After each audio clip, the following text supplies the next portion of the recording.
Little Nitro. Stacked. If James lost, he'd have to eat a dub. I'm not doing that. Did you see that clip of Deion Sanders? You don't call Nick Saban Nick. Don't call me Deion. Let me put some respect on his name.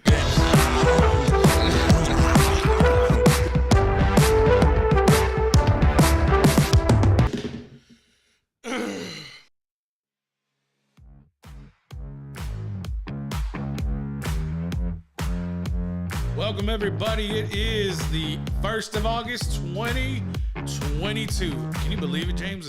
It's already football season. Hall of Fame game on Thursday, the 4th. I'm excited for it. Jaguars and Raiders. Lots of news today. We'll get into the Deshaun Watson suspension that handed down today by Sue L. Robinson of the NFL. We're going to wait for Wes Washington to get in the mix. He is en route to his palatial big time housemate, man. So got to pay the bills now. Got to pay the bills.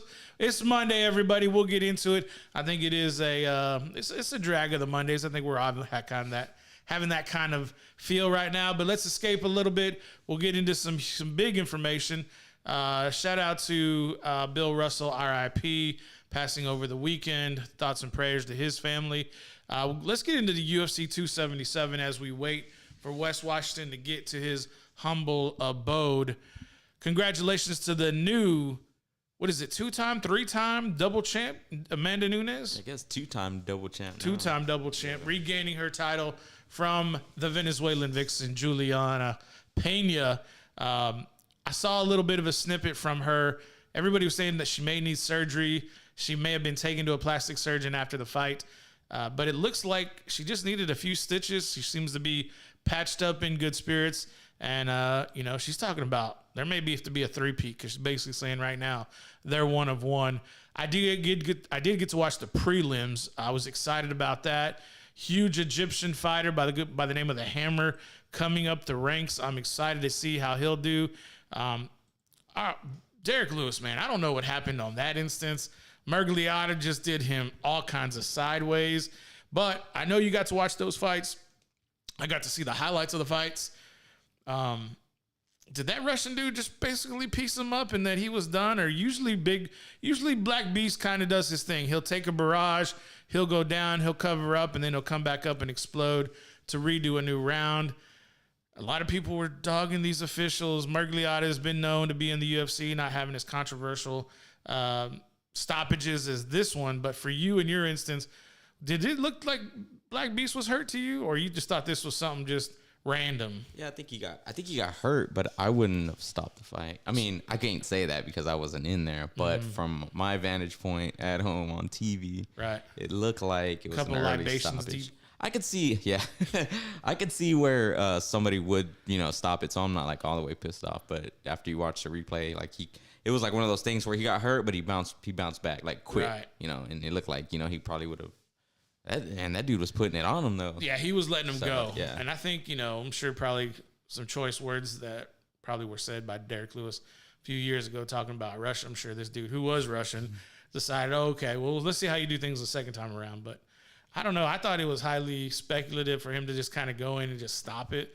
It's like at least give him some times. And then one things that I noticed that Rogan and DC were talking about, Daniel Cormier were talking about how a lot of the officials were just like standing people up if they were on the ground too long or if they were like hugging too long. What is your thoughts? Joe's not for it. He didn't like it. Rogan didn't like it. But if you think it's like slowing the action down, do you think it's a good thing to stand people up, especially if there's potentially in a, I guess, slow position for the fight? Yeah, I felt like the way the rule is that if you're not advancing your position, like if you're just clearly just laying on them and just kind of like pat, but you're not trying to like get into like a half guard and get into side control and step over for a mount. If you're not trying to do none of that or go for a submission, well then yeah, because you're obviously just stalling the fight to keep it from going on the stand up, But isn't that a part of like the ring, like in boxing they call it ring generalship? Mm-hmm. But isn't it having that dominant position? Isn't it on the fighter who's being who's being controlled? Isn't it on their responsibility to get out of that position? But at this, I feel like it falls on both fighters, you know, the one on top to, you know, you got to advance. Like, Somebody's got to be a but you can't just like keep them down, but just, you know, like make sure you're like doing some work. being active. Yeah. Don't just like. Yeah, and I think for this past week, and especially in the prelims, there were people who had like position, like they were on their knees and they were trying to grapple against the fence and they were trying to basically get takedowns. And so every time they would try to sweep a leg to gain more control, you know, they were kind of going back and forth because like one attack was being diminished by a counter and their counter was going back and forth.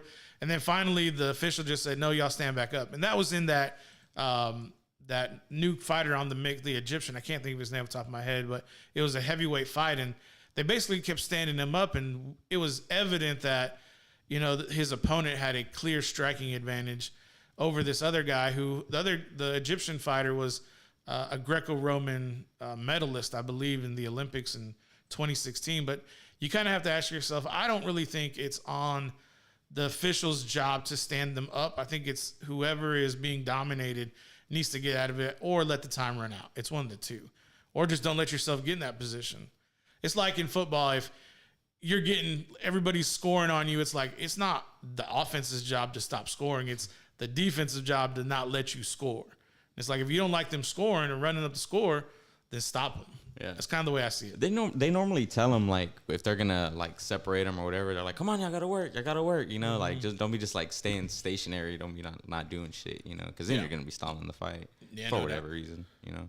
And then Moreno is there an interim champ? Is that what's going on here? What's going on with Figueiredo? Because I didn't understand is he hurt? Is he injured? What's the deal? I didn't. I was like, what the hell? And I also kind of didn't care for the little antics post fight of him like going inside the cage and all of that.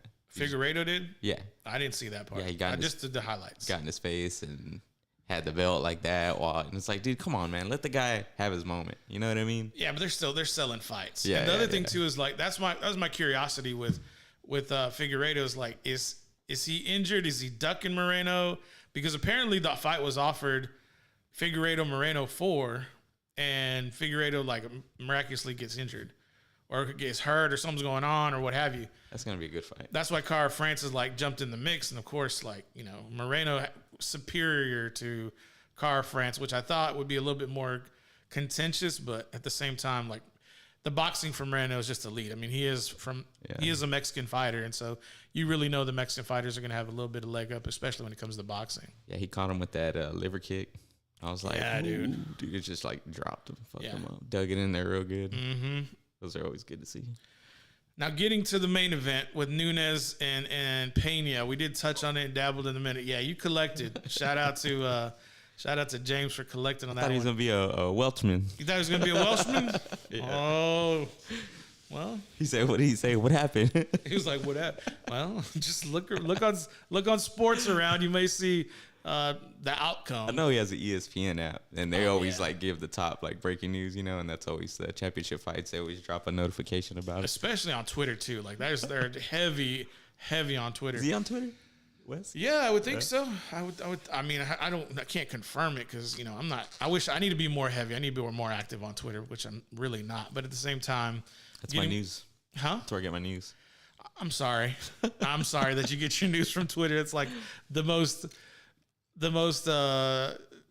challenging way, dude. There was a time like when the Floyd thing was going down, like, because I was on Twitter heavy doing the recon stuff, and dude, I had to like take a break for my mental health because it was just so toxic. I was just like, I know this is a dark time right now in the United States, but geez, like people are just like unrelenting, just like with everything on, and it's both sides, right? They're both toxic, left and right. And I'm just like, you people need Jesus. Somebody standing behind the screen like y'all need to go. Y'all need to go do something different. Like go have a lunch with your family and like go back home. Like just restart, reboot, because y'all are just acting crazy. Get a pet. Get Dude, a dog. do something. Like, just go eat lunch somewhere in public and take a picnic or something. But yeah, getting back to Nunes and Pena. Whoa, we're not quite there yet. Back to Nunes and Pena. I know we were talking about this off air a little bit, but the sheer dominance that Nunes had over Pena, where was that at in the first fight? I mean, Pena was getting knocked down by one punches. Now, don't get me wrong, like they were connecting. And that's the other thing. You totally saw the adjustment from Nunes from fight 1 to fight 2 where, look, all she's got to do is throw straight rights, jabs down the middle, because that's where Pena's coming. She's coming dead ahead, coming through your barrage, and she's going to try to hit you. Well, this time, it was like every punch, Nunes could just like load up and drop maximum damage, and which she did. She literally split her forehead wide open. She bled all over the mat or all over the octagon. I was shook, man. I was like, where'd all that blood come from? Because I'm watching highlights, right? So I'm not seeing the continuous fight. And I'm like, damn, that's a big blot of blood. Oh, that's another big blot of blood. And then before I know it, by round 5, I'm like, was there a murder here? Like, what the hell happened? It's just like blood everywhere. And then you look at Pena's forehead and you're like, oh, that's where it came from. But the other thing that stuck out to me, of course, was they plastered Nunes' face after she won the championship. And, dude, she had a big mouse under that right eye. And I'm like, is that Moreno or is that Nunes? Because Moreno had the same one, dude, and he had it going in. He had that hematoma coming in because I remember on the embeds, which, dude, UFC is getting lighter and lighter. They went from 10 to 9 to 8. Now each embed is 7 minutes, no more than 7.5. I'm like, what you're telling me? I don't have enough content? You're telling me I don't have enough access? This is not so. I don't know. I don't know if ESPN is like putting pressure on them, be like, hey, we have other like little snippets we want to let out. Like, can y'all decrease your content? I'll be like, screw that. Like, put out as much content as you can. But I don't know, man. Pena had power. Nunes had way more power. And why wasn't there a knockout in your eyes? What did you think? Because Nunes says she wanted to take it 5. Did it seem like that, or what were your thoughts from it? Yeah, kind of. I mean, I don't know. I was like, she seemed like she had time and chances to put her out sometimes, but she didn't really like go for it. So like, yeah, like the 10 times she knocked her down with one punch. Yeah, and then I was like, man, like, why don't you just let her get up? Like, you're obviously dominating the stand up. You keep rushing in, and you're gonna get caught in one of these submissions, which she just over and over and over. And I was like, breathing heavy. Yeah, you're like, no, yeah, no, yeah. And it was like every round. So I don't know. Maybe, you know, she didn't. I felt like she didn't look like the best she ever did. But I mean, it's hard to say because the fight was so dominant. You know, right? Just other than the fact of her almost getting caught in all those submissions. So it was completely dominant. I don't know. It was like so dominant. I don't know if they're gonna. You think they're gonna do the third fight? There should be. They're out of respect. I think there needs to be a third fight. But if it's a complete, maybe Pena may need to fight like a number 1 contender again. I don't know who that would be in that. What is that, lightweight division? Or bantamweight, I believe. Is bantamweight? Yeah, 135. 135. Yeah. I mean, who would that be? Valentina. Valentina goes to 135. Yeah, they were talking about. They need to do that fight, honestly. There needs to be. I mean, there needs to be a rematch for that. But didn't Nunes and Valentina fight at 125? Yeah. That was that was like in 2018. Yeah, that was a few years ago. I don't understand how. I mean, who else is there? There's nobody else in the division. If Nunes has cleaned out both divisions twice, the only one out there was left was Pena, and now it's like, what are you gonna do now? How are you gonna follow it up? The only thing she could really do is, what's that? What was that other girl's name from Bellator who was supposed to fight Nunes if she had beaten Pena the first time around? It's like a 145er. I forgot who her name was. They kind of introduced her on one of the, I think it was one of the lead up to UFC 277. They basically were describing the backstory of how Nunes was supposed to beat Pena in the first round, in the first fight, and that would set up this super fight with this girl coming over from Bellator in a 145 weight division, because she was apparently like killing in the game over there in Bellator, which I don't. So it's she's in the UFC now, though. I don't know if she's in the UFC, because that's what they were gonna do. They were gonna do like a crossover contract. Oh, okay. Let me see. I would just do like Bellator 145 women's champion and see who pops up.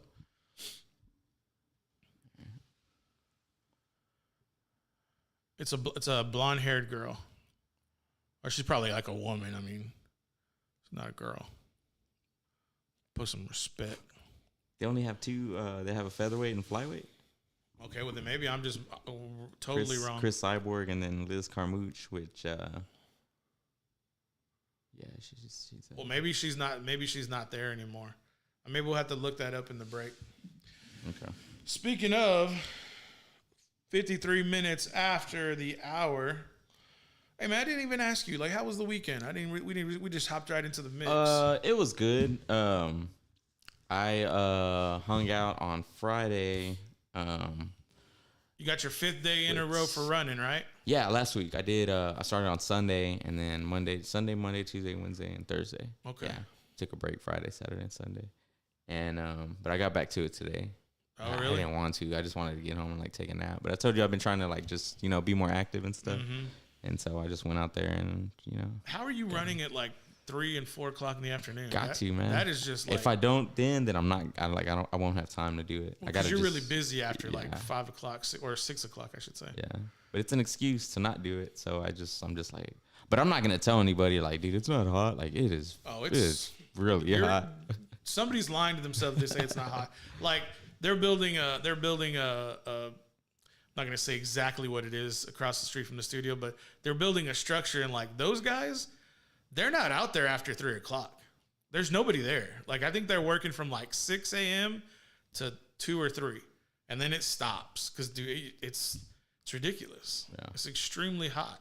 I'm starting to. So last week was pretty hardcore. I might take it a little more easy this week, but I'm starting to also just like take control of my diet and stuff, which I've been struggling for a long time to do. It's hard, man. Yeah, it's one of the. It's because you only work out say for like an hour or so, however long you work out, and then you got the rest of the day, and that's when you're dieting and doing whatever, But I don't know. Seeing how far I can take it. How about your hydration? Like, what is? That's all I drink is water. But like, when do you start hydrating? As soon as I wake up. Really? Yeah, I'll drink. Sometimes I'll try and go like 2 hours because I feel like I have to have something when I get up. Yeah, me too. And I cut down coffee to like 3 times out of the work week, and I usually don't on the weekends. So I'm trying to cut out coffee and just drink some water. And that's all I drink: water and beer. Water and beer. Yeah. I got you. All right. I cut out sodas. Yeah. Yeah. Oh, I guess and cranberry. Yeah. Yeah. Which isn't bad. Nah, cranberry's not bad. Got a lot of sugar. Let's start getting into a break real quick. We'll go ahead and Wes should be on his way. If not home, he should definitely be back. We're gonna have one guy to go. There's gonna be NFL Hall of Fame running back edition, and probably gonna get into that deep, no pun intended, sticky topic, Deshaun Watson suspension. Yes, y'all can hear our thoughts and interpretations of what was decided by Sue L. Robinson. Y'all are probably gonna hate my opinion, but I don't care. I'm gonna give the truth. Actually, what I'm gonna do is I'm gonna lay the facts out and I'm gonna let y'all decide. And don't believe everything you read. Let's just put it that way. Go read. You know what? Go in fact read the report from Sue Robinson, and then you can make up your own mind. Or you can stick around and I'll lay out the facts and you can make up your own mind. But until then, give us about 6 minutes. Hopefully Wes will be back by then. Otherwise, y'all can like give him crap for it. I know y'all like to. We're back.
Welcome back, everybody. It is the Paul Rodriguez Show.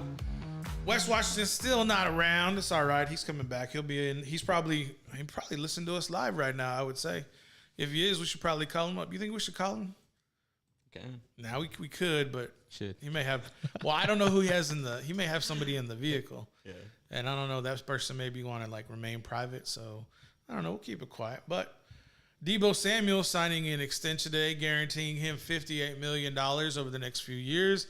Exciting for him. DK Metcalf got bagged up over the weekend as well. Huge contracts for receivers. I think that's going to bode well for the next receiving course coming up. That will probably most likely be CeeDee Lamb. Deontay Washington for the Pittsburgh Steelers is looking for a new contract as well. He is participating. He's not participating at training camp, but he's there physically. Just because if they're not there, they're going to be fined. Additionally, over the weekend, you got to answer me this question. Why on earth are you letting your franchise quarterback in Buffalo fight a 6'6", 341-pound defensive tackle? Why is Josh Allen fighting defensive tackles? It doesn't make any sense for this guy to be, granted, they ran a power dive on goal line in drills. But at the same time, you got to ask yourself this question. Why are you shoving? And that's what happened. That's what escalated this whole situation. Josh Allen runs a power dive in training camp through probably the A-gap where Jordan Phillips, 9-year NFL vet, not a new guy, someone who's probably been around the block, been in the league since he was 20 years old, currently 29 years old, runs the dive and then shoves Josh Allen in the back after he's crossed his face. That has to ask you this big-ass question. Number one, why are you running a dive in training camp against your ones? And number two, why are you letting the quarterback do it? Don't get me wrong, Josh Allen's a big man. 6'5", probably 220, 230, maybe bigger, I don't know. But at the same time, why are you letting him go against a defensive tackle that's 341 pounds? And when he does break through, why is your defensive tackle shoving your franchise quarterback in the back, leading to an altercation where now you got to ask yourself this question if you're Josh Allen or if you're an offensive coordinator who's trying to manage Josh Allen. Why is Josh Allen there going to get in the face of a 341-pound man whose main objective is to throw other 350-pound men out of the way so he can tackle, take the head off of a ball carrier? It doesn't make a whole lot of sense. And I really have to ask you this question. Why does Josh Allen get to participate in an altercation, but if that had been Patrick Mahomes, if that had been Lamar Jackson, there would have been an anonymous defensive coordinator calling about how they're not suitable to be quarterbacks. They're not the prototypical pocket passer that they're used to seeing that succeeds in the NFL.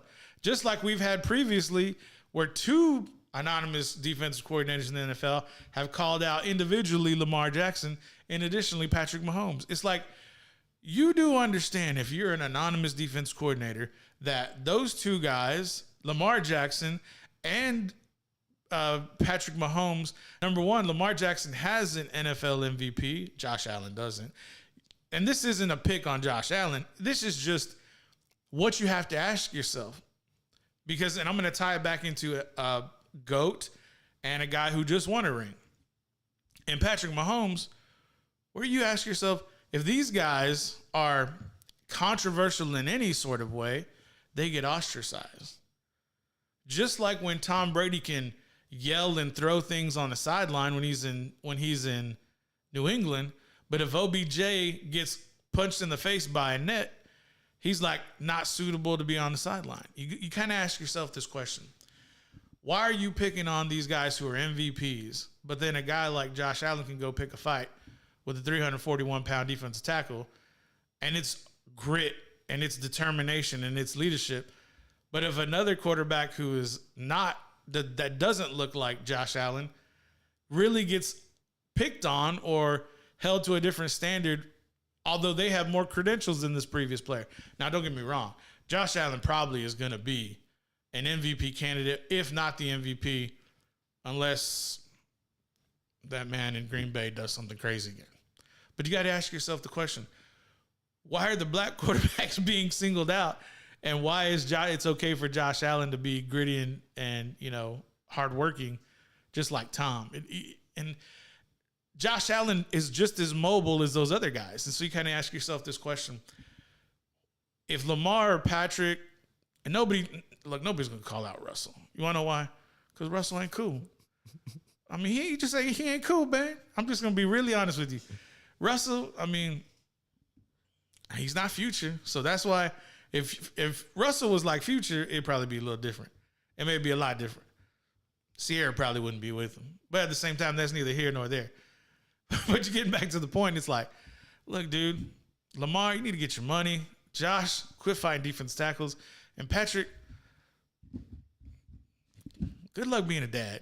Because, I get you ride with your day ones. But you got to ask yourself, like, why are these other quarterbacks being picked on by anonymous defense coordinators? You kind of ask yourself that question in totality is like, what did they do wrong? Or what did they do to get MVPs that makes them not held to the same level of, or why are they not being held to the same level of success than other quarterbacks? You kind of, and I don't really understand. It's like we've had black and brown quarterbacks. I mean, you had Flores back in the 60s and early 70s. You had Doug Williams in the 80s, Warren Moon in the 80s. And it's like now there's just this anonymous defensive coordinator who just wants to get press. Or is it just all bullshit? You kind of think to yourself, does a certain periodical, I'll leave it at that, a certain magazine, a certain forum, a certain blog, I'm not going to use their name because I don't want to give them any press. Why do they get to publish this nonsense without any type of journalistic integrity put behind it? You kind of think to yourself, why are they putting out speculation by anonymous sources when they can't even back up and potentially name or tie a institution, a franchise, a former time period to this anonymous DC? And I don't really understand it. To you, what do you make for it? Do you think this is just hyperbole, or do you really believe like there's still double standards held in the NFL? Because right now it doesn't make sense. There's double standards for contracts because of how much Patrick is being paid and how much Aaron is being paid, as well as Kyler. Because Kyler right now is the second highest contract holder in the NFL for quarterback. And even Kyler kind of gets, but Kyler just, he's like, I'm going to take my ball and go home kind of guy. That's just kind of where I get from it. Yeah. What do you mean by anonymous? Like what's behind that? So there's a certain website who are publishing information, quotes from an anonymous defense coordinator. And basically saying that it doesn't matter. One of them talked about Lamar, and they said he could win 12 MVPs and he would still never be held to a standard of a pocket passer like Manning or Brady. And it's like, well, yeah, he's not. I mean, you don't talk about the mobility of Aaron Rodgers. You don't talk about the mobility of Josh Allen. You don't talk about, is it the mobility or is it something else? I mean, to me, it sounds like it's something else. Do you think they're like cognitively not able to go ahead and win championships? Because that doesn't make any sense. If that's true, Doug Williams never won. Well, people are gonna say, "Oh, well, they were scabs. That was the lockout year." Did he win the championship or not for Washington? He won it. Did Patrick Mahomes win it? Yeah, Patrick won it. And so you kind of ask yourself, like, well, what about Russell? Again, I understand Russell's a little L7. Don't get me wrong. If y'all don't know what L7 is, you better watch The Sandlot and get up on game. But going back to my point, Russell is African-American, and he won a championship.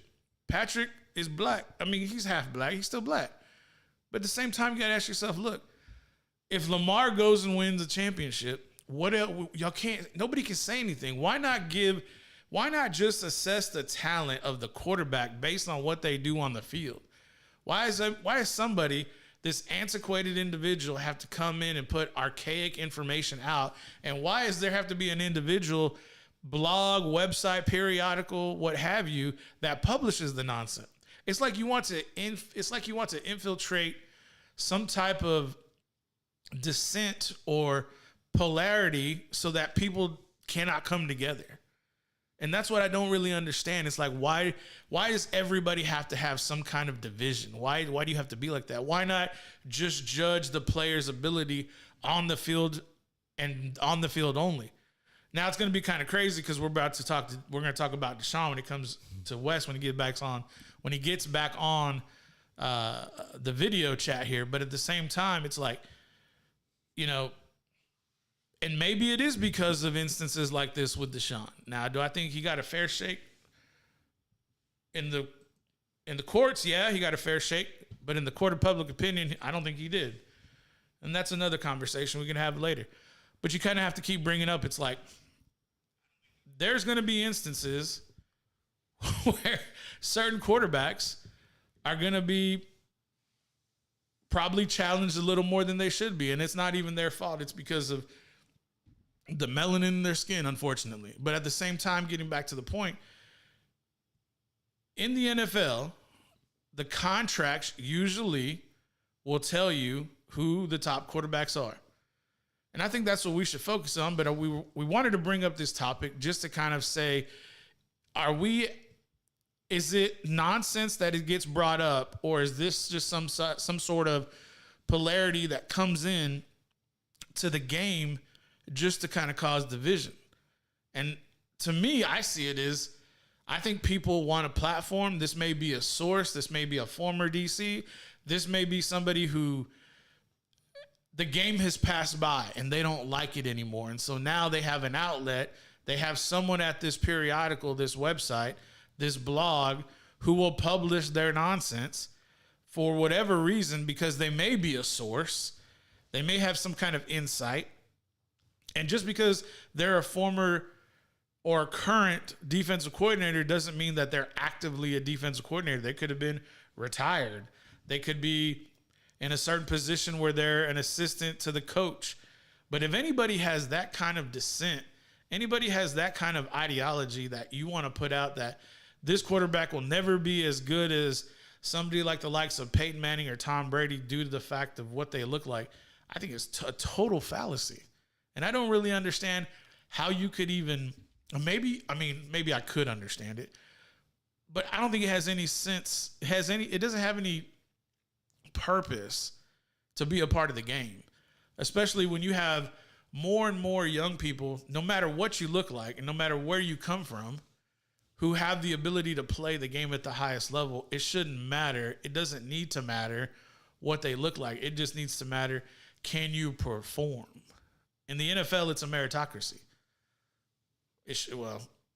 9 times out of 10, it's a meritocracy. A lot of times the market's going to determine what your salary is going to be, but that's just due to the market at that time. Am I off? Am I off here, James, or No. is it something to the effect where my biggest question is, why would this outlet, why would the people publishing that information, what is it going to give them? Clicks. That's right. Because it's not about the truth and it's not about what's right. It's about what you can sell, which is ridiculous. So there's this guy who's an anonymous defensive coordinator, allegedly, former or current, potentially. So that just goes and, kind of throws the people through. I mean, it's just all I think it's all in the end, it's for clicks, honestly, because, it kind of throws them down. Who is it? You're trying to guess who could do this or whatever, and I mean, you might as well come out and say who you are, but you're just like, nah, just know that I'm credible. I think that's the lack. There's a lack of integrity by remaining anonymous. And it's like, how do we know there even is one? Like, we don't really know what the truth is because there's anonymity built into it. And to me, that's why I think there's a total lack of credibility for that outlet that puts out this information, because number one, it's not factual. It's an opinion. It's opinion based. And if it were factual, they would have statistical information that could back up their claim and why the information is going to be, or why the information is put out in a certain way or framed the way it is, because those people who are putting the information out are going to have all their ducks in a row so that the information could be digestible so that people can, number one, obtain it. Number two, call on it if they were ever to need to back up a claim or story that they had put out. So all in all, stop putting things out for clicks. Just put out the information for what it statistically is. And if you have an opinion, put your name on it. Everybody knows what I just said. My name is out there. My name's in the title of the damn show. You're going to be like, that dude is a moron, or that guy has something to say that kind of makes a little bit of sense. Depends on who you ask. Yeah, for sure. And that's okay. Like, look, man, if you're not pissing people off, you ain't doing something right. I'm sorry to tell you this. And that's just the way the real world is. And unfortunately, most times the opinions of certain people are never going to be accepted. But in other words, if you're the only one standing up and telling the truth, in the end, the truth will come out. And it just happens to be that way. Could it be tomorrow? No. 10 years from now? Probably not. But eventually people are going to look back and be like, this person was persecuted because they talked about this. Well, they ended up being right. It just happened to be that at the time it was unpopular. But now we know through facts, now we know through scientific methods that this information was correct. But for football, to put out a piece of information of just your antiquated, archaic opinion, I think is a total. I think it's a total lack of journalistic integrity for that outlet, that periodical, that blog, that website, to put out that information not only once but twice on two different NFL quarterbacks who are active, who's one trying to, and this is the sad part of it, that information was leaked out about Lamar in the middle of him trying to get out a huge contract extension. Shame on you, the person who wrote it and the people who published it. Shame on y'all. I just have a problem with it. I want everybody to get all the pennies, all the damn pennies. You should be ashamed of yourself for putting out that information during the time when there is an active contract negotiation between a player and a franchise. And the reason I think they did that was because Lamar does not have representation. And the establishment, the powers that be, do not like it. They don't want an individual to think for themselves or to negotiate on their own behalf because it disrupts the establishment. And I really feel that way. I had heard a while back that his mom was doing like his negotiating. It's his whole family. Oh, okay. Yeah. So he doesn't have like an agent or nothing like that. And that's what a lot of people don't like that. They want everybody to get their cut. Oh, well, I represent blah, blah, blah agency. I represent blah, blah, blah agency. I don't want to name the agencies because it's not fair to them. This is a decision that Lamar had. And Lamar he's his own representation. And you can do that in this country. And a lot of players have done it themselves. Richard Sherman, most notably, he did his own. And what did they do? They tried to do character assassination on him whenever he had a mental breakdown, a few months ago. Is he in the league this upcoming season? I don't think so. No? I think he's going to be on a new, I want to say he's on the prime broadcast for NFL. Not like on the booth, not in the booth, but like the pregame. It was on pregame. Where do you think Lamar is going to land? Amongst the like top 5 quarterbacks right now. You think he's going to land in the top 5 as far as like the contract goes? Oh yeah, easy. Yeah, easy. Like he'll be. This is what I was kind of thinking about with Lamar. I think Lamar, if Lamar is smart, he asks for over $50 million. I would ask for over 50.2 per year, because that'll beat Aaron's contract. Because Aaron's getting paid the most. Aaron's getting paid like $50.12 million. So if I'm Lamar, I'm like, all right, cool. Like, it's like, look, what they're going to need to figure out is it's going to be 50. But how many years? Is it going to be 5 years, 250? Because here's the problem. You got to go to 50, and you got to get more than Kyler. but you really want to get more guaranteed than Desean. So if you ask yourself the question, will Baltimore do 5 years, $50 million? You fully guaranteed. Okay, well, 5 years fully guaranteed is $250 million.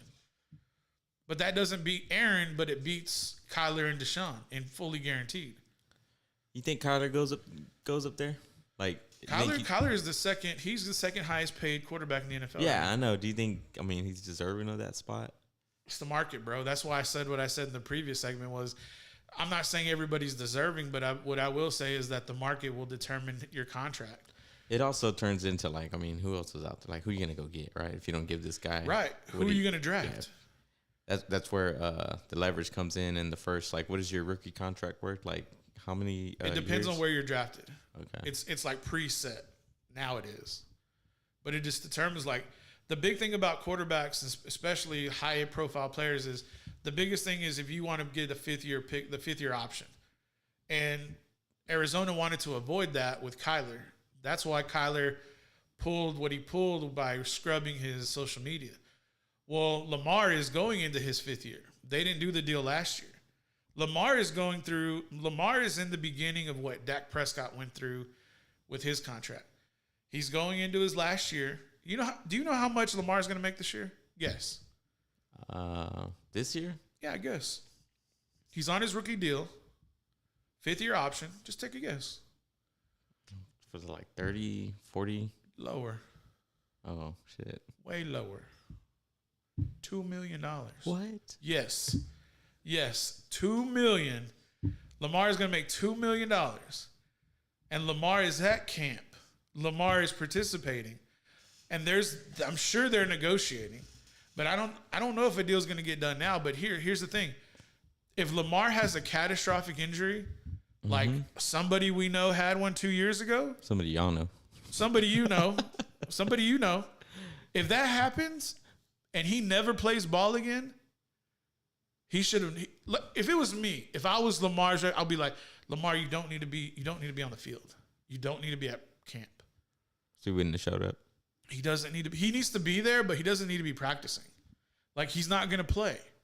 Well, he's showing the want, right? Right, but he's showing that want in good faith. But listen, you're talking about good faith as in a relationship. But this is a business transaction, right? This isn't, I'm not in college. This isn't a amateur sport. We're talking about a contract that's on the line that will revamp Lamar Jackson's family's wealth for 3 generations, maybe more. Generational transition of life, generational wealth. We're talking about on the line $250 million contract, potentially $250 million fully guaranteed. Potentially, I'm not saying it's what it is. Potentially, we're talking about over $200 million. And if I'm Desean, I'm saying, look, how many years do y'all want? Because that's what the team, they want. The team's going to want 5, I would say. They're going to want 5. Cleveland wanted 6 with Desean. I'm telling them, Dak wanted 4, Jerry wanted 5. Jerry wanted 6, they set it on 5. I'm saying set it on 5. And I'm telling Steve Biscotti, look, man, 5 years, 250 fully guaranteed. That's what I'm telling. If I'm Lamar, that's the deal. We're not taking anything less. What did Desean do? 6 or 5? He did 6. Oh, okay. But he got 230 fully guaranteed. Shit. Hard to say no to that. How do you say no? Yeah, I wouldn't. Especially when you're on your way to Atlanta and you have 24 pending allegations. Right? Yeah. I mean, you got to ask yourself, it's a huge deal for Lamar. That's why he's slow rolling it. But so does that get sent like right away or what? Oh yeah. That gets like wired. Like you just like you open up your Monday. like you open up your Monday. app and it's like boom. It's there. Mm-hmm. And that's the thing is like, well, maybe the annual salary, the annual guarantee will be there, not like all 230. Yeah.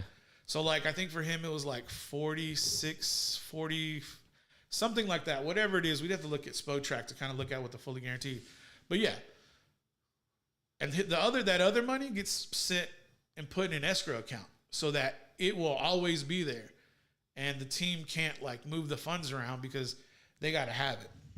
And if they don't have it, they can't fully guarantee it. And that may be the problem right now with Lamar is like the small teams, the teams who don't have the big bankrolls, it's hard for them to sign these fully guaranteed contracts because they need to have the liquid cash on hand so that they can put this into that account so that that money every year gets dispersed to the player. But if I'm Lamar and I'm telling Steve Biscotti, look, bro, it's for how many years do you want? They're like, we want 6. I was like, we'll do 5. Okay, 5. What's the guarantee? He's like, I need 250 fully guaranteed. They're gonna be like, no. And I think they settle on 5 years, $235 million, and 200 is fully guaranteed. But do the math. 5 years divided by 200, just do 200. It's gonna be like what, 40 something, 40. 5 years divided by 200, 200 million. 200 million divided by 5. How many zeros? Should be 9. No, 8. Yeah, I got it. Divided by how many years? 5. 40 mil. See, that's not good enough. Now do 230 divided by 6. 230 million divided by 6. 38 and a third. Yeah. So you got to ask yourself, where do you want to get? What are the highest paid quarterbacks? Aaron's number 1 at 50. Yeah, you got to take a look around and see where you stand. You got to see where do you think you are? Yeah. And that's the thing is Kyler. I think Kyler's contract is $230.5 million. I say he's got to get more than Kyler. What do you think? Yeah, I agree. Kyler's contract is, hold on, just passed it.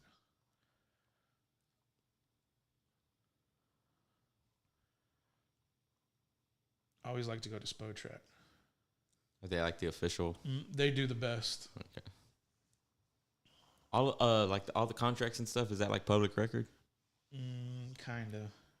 So Kyler Murray's contract was, 6-year. Actually, it was an extension. So 1, 2, 3, 4, 5. 5-year extension.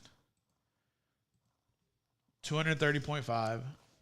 Fully guaranteed. How much?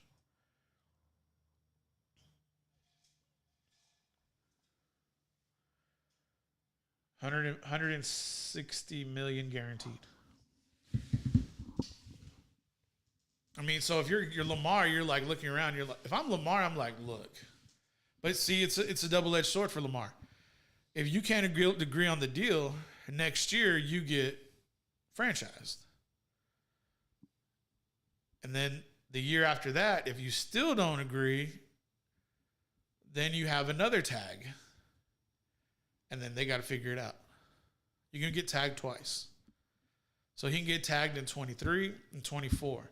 And if they still can't figure it out, then he's a free agent. But there can be a point where he's like, well, I don't want to get franchise tag. No. He can't be like, I'm not going to play. So what is the franchise tag like? Just extend the. It's an average of the 5 highest contracts for that position. That's your salary that you're an average. Mm-hmm. It's a pretty big average. Yeah, but that money is only guaranteed for 1 year. What happens if you get hurt? What happens if you can no longer play the game again? That's why I wouldn't have him playing right now. It's like, you're gonna go play for $2 million, and if you lose your ability to play the game after this year, no more money. It doesn't make any sense. It doesn't make sense in business. All right, guys, let's get into a break. 35 minutes after the hour. Where is Wes? I don't know, man. He needs to clock in. I don't know what he's doing. Fooling around. Nah, I'm sure he's busy. Maybe he's getting some tacos. Did you see his post earlier? No. He forgot trash bags, but Oh yeah, I did, but he got all the other. he got the queso and the brats. That sounds like Priorities. Wes. Yeah, that sounds like Priorities. All right, guys. We're all picking on Wes. Like Nate Diaz. I'm over here all on the rock. You excited for that fight? Which one? Shemaev and Nate Yeah, Diaz. of course. Every time Nate, gets in there, I'm pretty excited. It's got to be his last ride. Last This is fight on the contract. This is his last contract. I heard Bare Knuckle was getting ready to offer him a big deal after his UFC contract. I mean, if it's like big enough, and you know, like those lower promotions, they like to throw chingos of money at like former superstars.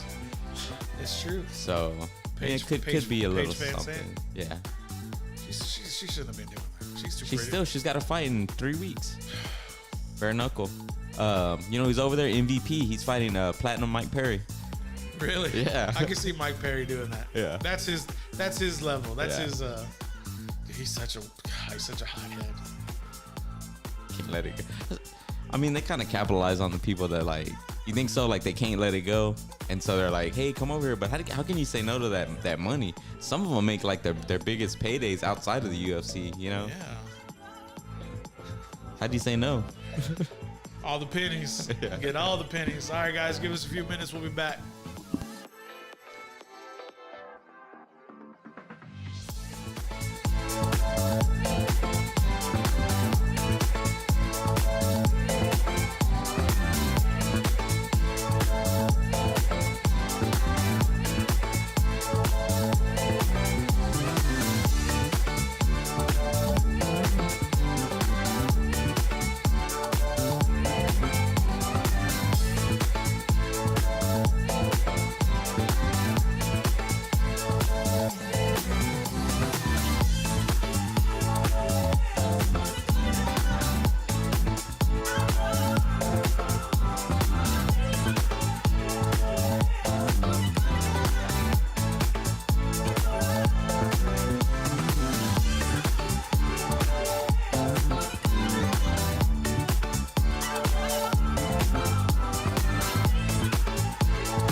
Welcome back, everybody. We still don't have Wes on the mic. That's okay. We're gonna pivot a little bit to. Speaking of pivot, have you seen the Pivot lately? Have you watched any of the episodes? No, I know not you're lately. a big. I know you're a big podcaster. I know you watch a lot of them. I'm gonna turn you on to the Pivot. They got some good guests. They recently had well, the ones that kind of stick out to me were they had Warren Sapp.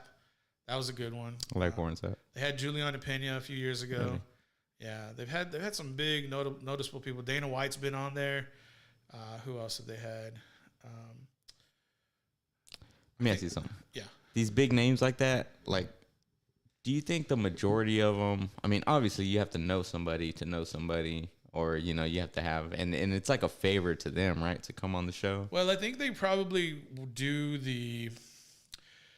Is it like a cross promotion type thing? I would think more of it's revenue sharing, because that's what McAfee does with his guests. So a guest comes on, and however the clip of that guest performs, they'll share the revenue, probably like 50-50. So basically they'll cut out that interview and they'll put it as its own clip on YouTube, and however it performs, they'll split the revenue 50-50. But for the Pivot, like, I don't know. But what I do know is their producer, this lady, she used to be with, I'm going to get it wrong. She used to be with like either HBO or ABC. She used to be like a huge producer over there. Well, she came over to partner with Fred Taylor, Channing Crowder, and Ryan Clark. And she was able to get them Floyd. Like, she got Mayweather to come on as a favor for her. They had Tyson on too, and it's a pretty new. I wouldn't say new, but it's quite the dynamic. Like, for the three of them, because it's just it's fun. Of course, Ryan's like the ESPN guy. Channing's like, super freaky dude, and then of course they have Fred Taylor, and Fred's pretty quiet, but Fred was the most probably the most notable out of the three. He was drafted like 9th overall in the 96th NFL draft, I believe. But yeah, man, I would definitely recommend watching the Pivot. They got a pretty good show, and of course that's because Channing and Fred separated from I Am Athlete. Karen Swisher, is that her name? Probably, that sounds right. Okay. Yeah, Karen Swisher. She's a big dog. She's a big dog. Yeah, she's connected. Shout out to them. Shout out to her too. Yeah, she's connected, bro. Cool. They got a good production. They're not. I mean, it's not super fancy, but the one thing with them, what they do is they go to the guest. Yeah. And I just watched the one with Stephen A. Smith that they had with him. Extremely insightful. Like, if you want to get into this medium, if you want to get into sports podcasts or sports shows like what we're doing, I watched that with him, and I'm like, I don't work hard enough. Because, like, that dude he's working, he said he works like 12 hours a day, 14 hours a day. He just goes. And I was just like, and you can feel however you want to feel about Stephen A., but, like, you see him in that setting, and it's you're like, that's not the same dude. That's not the same dude on ESPN, right? The big major networks. Like, once the cameras and, it's time to roll, a flip switches, and they... Most likely you got to have, like, and he talked about that. He talked about, like, I got to, what he says, bloviate. You got to settle it, right? You got to be able to captivate that person who's watching the show so that, it could be interesting to them. Because if you're not excited about it, like, who is going to be? Yeah. But that's neither here nor there. Let's see. I was going to try to see who they did. Kevin Hart was the most recent one. Oh, okay. Yeah. Kevin Hart, dude. He came in, he's like, y'all show's going to go like this now. I'm just like, well, it probably is. But again, like, they just had Kevin Hart. And he's right, dude. They did, in 6 days, they did 1.6 million. And then before that is Phil Heath, Daniel Cormier, and the fourth recent, and I watched this one like the moment it came out, Jamarcus Russell. Yeah. Was that a big one also? Yeah, 1.3 million. Because he doesn't talk. Jamarcus doesn't say anything. And you got to hear, and I like Jamarcus. Like, I liked him coming at LSU. But, I mean, he talks about how he wasn't ready. People didn't help him when he went to Oakland. Like, he said he didn't want to go to Oakland.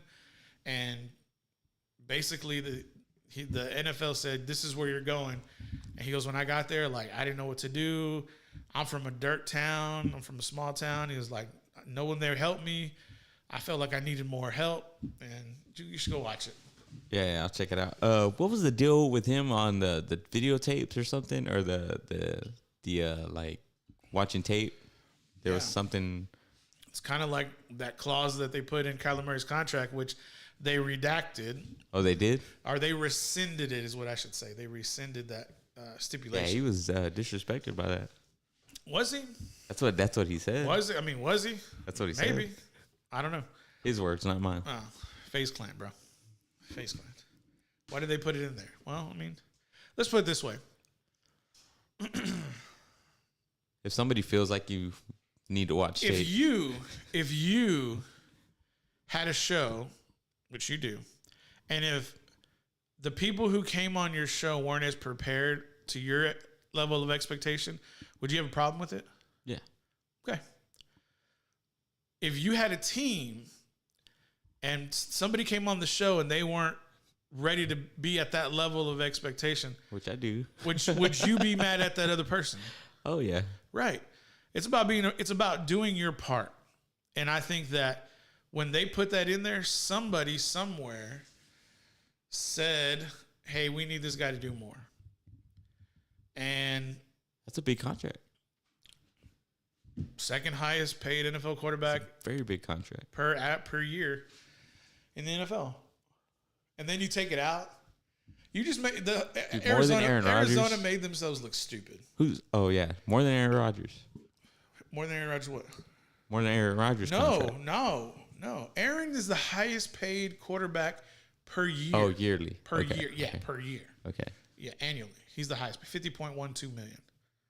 Nobody's even close. Well, some people are close, but nobody's that close. Deshaun's is just for the guarantee, right? That's why it's so fully massive. Guaranteed. Yeah. But remember, Aaron's was like 3 years, 150 something million guaranteed.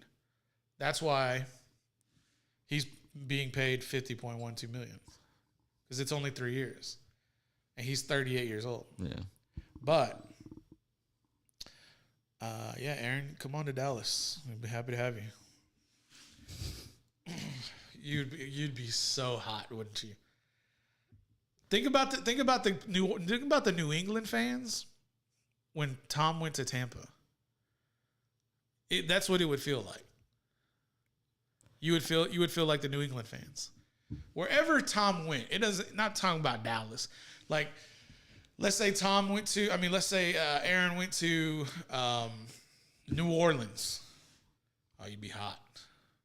You'd be hot. Or Aaron went to Minnesota. Houston. No, I'd go see him. I'd support. I wouldn't be mad at Houston. I actually like Houston. Yeah. I wouldn't be mad at them. It would be something like that, because I'm thinking about who's a Southern team that's in the opposite conference that needed a quarterback. Yeah, it'd be Houston. Or who would be a ready-made team in the AFC? Indianapolis. Ready-made team. We were talking off air. I'm still waiting for that message to come in from Wes. We were talking off air about how my image of Kobe like changed once he passed.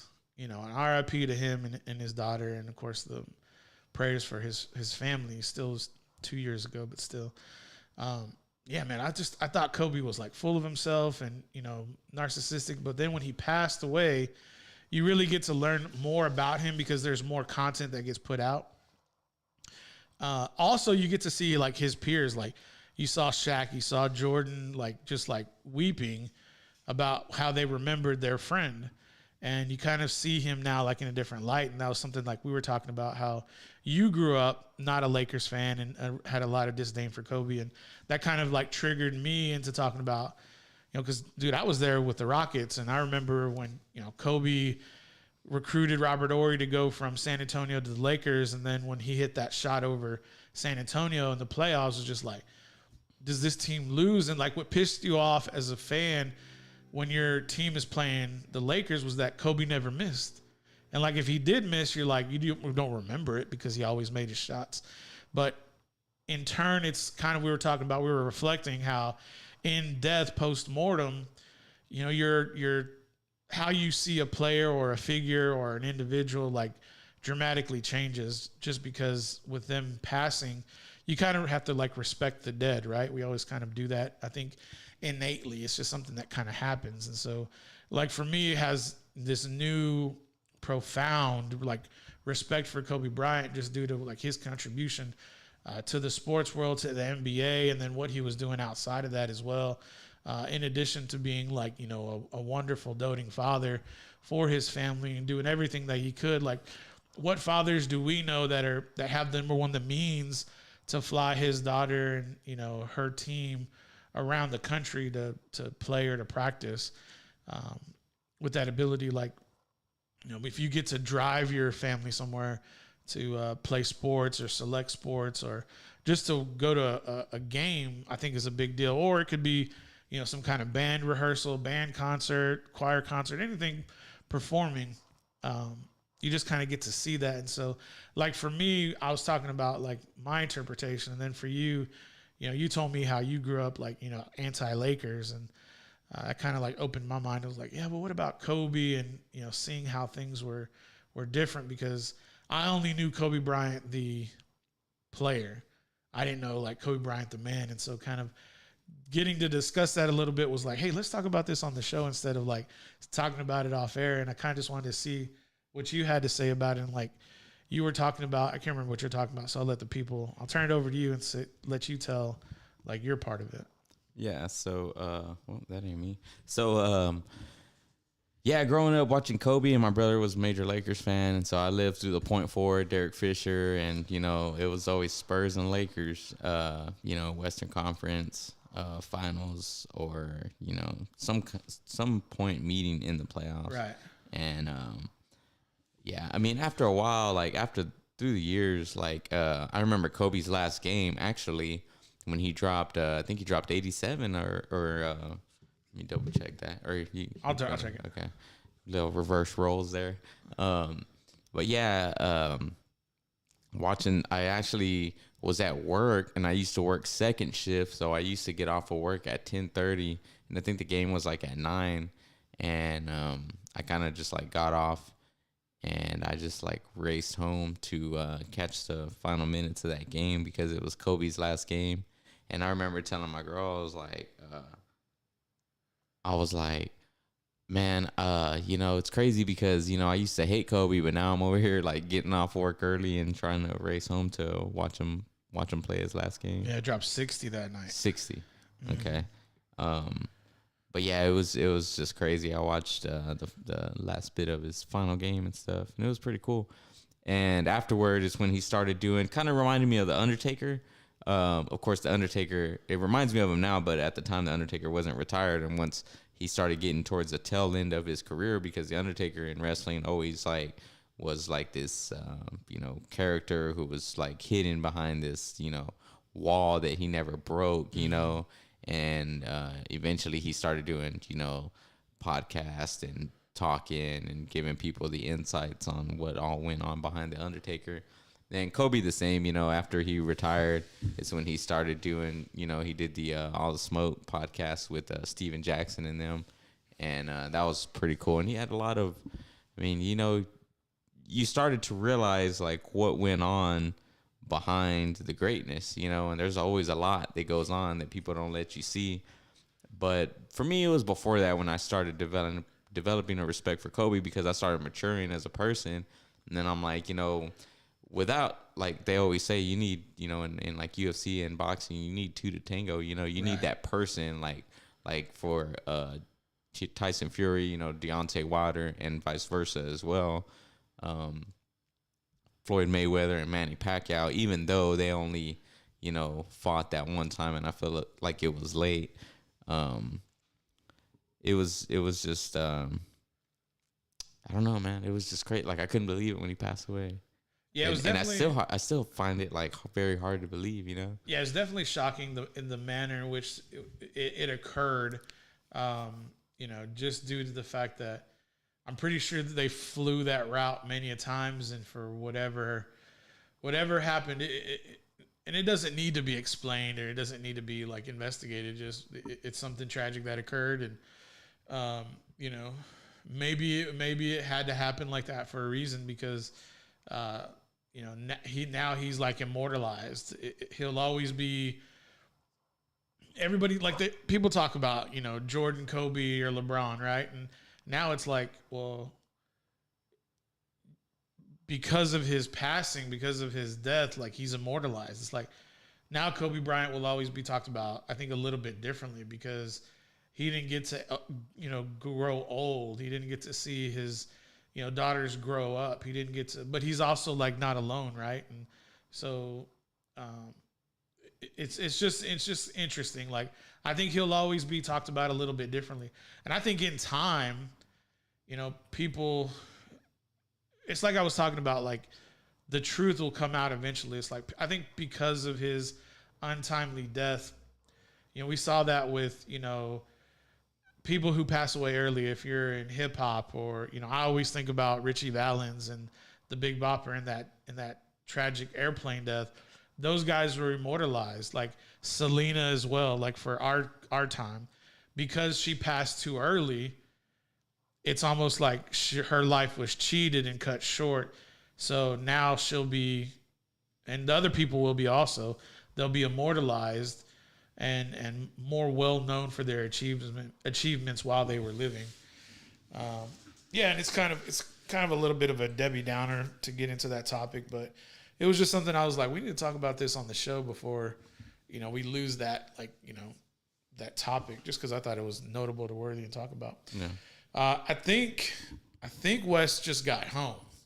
Really? Let's get into a break. Let's take a quick 3-minute break. We'll set up and maybe get the show going once again. Probably have to do a little bit of abbreviated breakdown on the Watson suspension, but we're going full Desean Watson. It's going to be a full Desean Watson on this one. Maybe we'll do one guy to go first, and then we'll do Deshaun's suspension. But give us about 3 minutes. I promise it'll be 3 minutes, and then we'll come back.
Welcome back, ladies and gentlemen.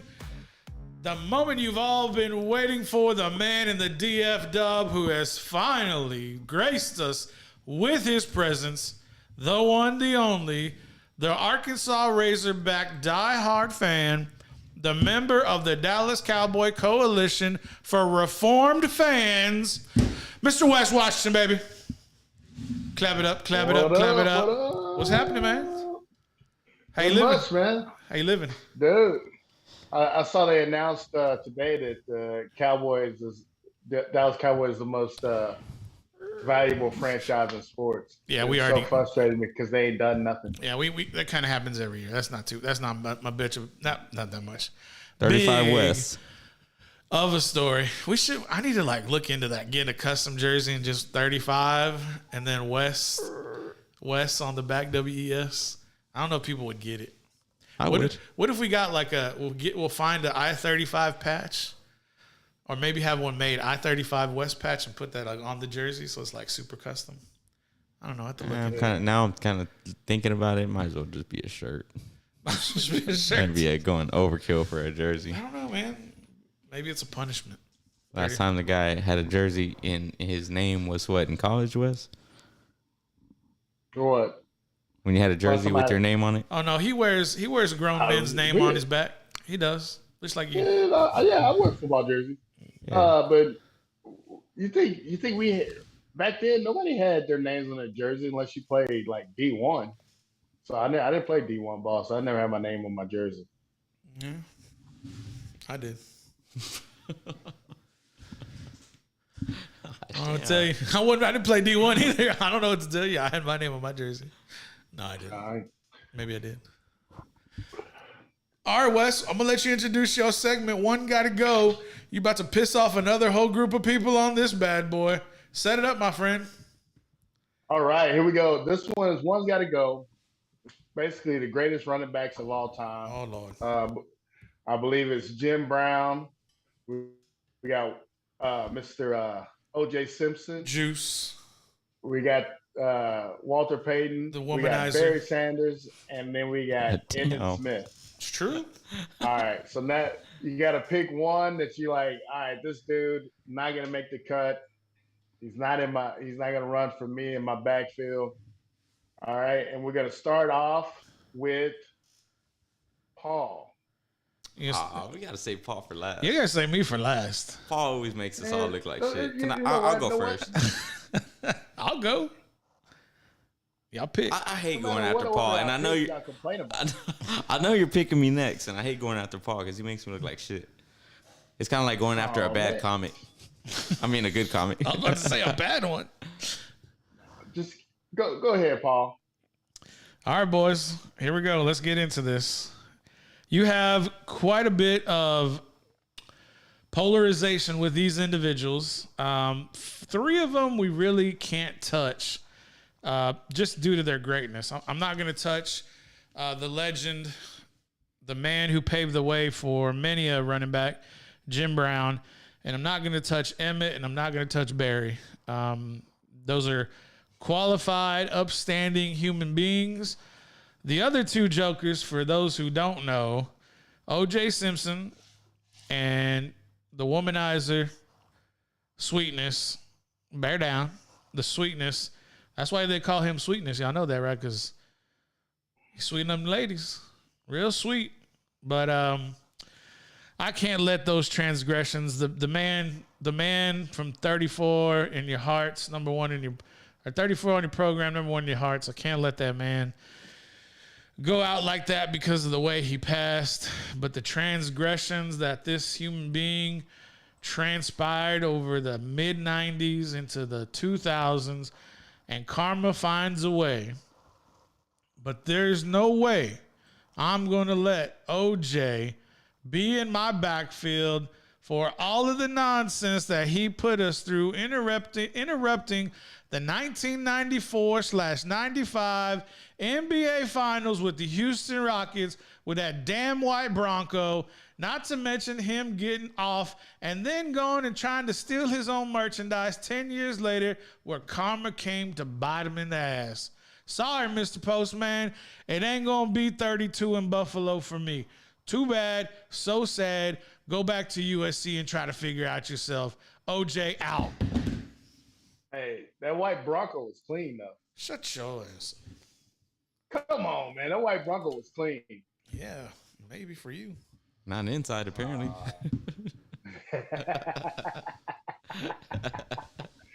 Whatever. All right, man. I mean, Why are you covering up for a murderer, bro? Hey, allegedly. Oh, due process. Forgot due process, right? Yeah, that's right. We got to respect the courts. Right. I can respect your answer. Hey, I said karma undefeated now. Karma is undefeated. Hey, right. better get yours. Because All right. karma going to get mine. I'm just going to say it. James, since you don't want to follow Paul, I'll go ahead and go. That'll be And- easy I for also you. don't want to go last. Oh my God, James, you're up next. James, what do you want, buddy? Good I'm luck. going. I'm going with OJ as well. He was my pick from the get go once I saw this list because I mean Emmitt Smith. As much as I don't like the Cowboys, you gotta once again, we were just talking about Kobe. You gotta give respect where respect is due. With Emmitt and Barry Sanders, can't hate on him. Walter Payton, can't hate on him. Yeah, you can. I can. You can.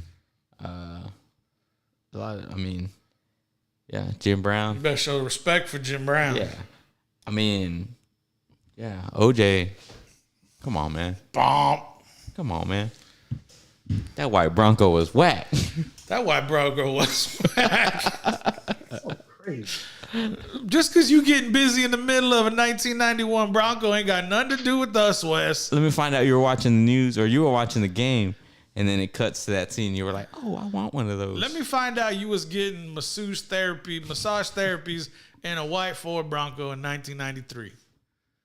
Nah, it was during the summer, wasn't it? So like I was probably playing basketball in a summer league game or Bro, I told you when that. it was. It interrupted the 1994-95 Houston Rockets final. I remember so I I was was- watching it. I was pissed. I was like, what the hell does this damn white Bronco have to do with basketball? What? Not a damn thing. I was playing I basketball. was pissed. I wasn't watching. I was playing. Stupid ass CHP. But all right. So I'm gonna go ahead and go. Dude, of course I can't touch anybody on the bottom row. Yeah, you Peyton, can. Barry, Emmett. I think they're gonna get the pass. Mine, I have to go to the top. I'm gonna have to go with either OJ or Jim Brown. You better show some damn respect for Jim Brown, sir. Paul's about to lose Hey, it. hey, hey, hey, No, you better show respect. no, it's my turn. You better Let show me respect speak. for what he did for African American running backs, players in the NFL. First off, who was Jim playing against? You watch your mouth. Better show He some. wasn't playing against nobody. So I'm saying Jim is out. He wasn't playing against no competition. If you look at his highlights, the dude is playing against nothing but midgets. Just small, slow dudes. So yeah, he looked good. He didn't play against nobody. So I'm going, Jim, you're out. You didn't have the competition that everybody else had to play against. And bye, You're right there, Paul. Ladies and I'm gentlemen, just saying. I want to apologize for Wes's comments that they do not reflect me or James or this show for the amount of disrespect he put on Jim Brown. James Brown. Jim Brown, God, Get on him. I'm just Get up saying. on him. Maybe it's that last name Brown. Didn't I pick James Brown in the ones got to go for? Oh, yeah, and you was wrong on that one too. Come on, Wrong. dude. wrong. First, James ain't gonna beat Stevie. James Brown, the No way. Godfather of soul. We're talking about Stevie Wonder. The dude was blind. And He just called to say, I love you. James Brown couldn't speak English. What are you talking about? Hey, That man bangers. dude, He couldn't speak English. No, man. If you go song for song, Stevie up against James, Stevie is gonna whoop that ass. And listen, man, all I got, God, Lord help me. I'm just saying. Yeah, well, you saying wrong. Just Ain't flat nobody out. saying- Come on, bro. You be real with it. Just ignorant. I'm not ignorant. You know I'm right. Jim Brown was not playing against the competition that the rest of these guys are playing against. Why? And how is that our fault? I'm just saying. So How is that's why that he's out. his fault? I don't think he puts up as good as number if he had to play against the competition that the other ones had to play against. You do know why he wasn't playing against other people of his caliber, he was right? the fastest dude on the field for a reason. And that's my point. You can look, Jim Brown is trans era. He could go in any era. He could play. Oh my God, bro. He wasn't playing against the best. Listen to me. Could Jim Brown play in the 70s? No. I mean, he might be able to play, but he'd probably be like I don't think he'd be as good. I'm not saying that he would be terrible, but I'm just saying I don't know if he gets those numbers if the league was the same as it was for the other people.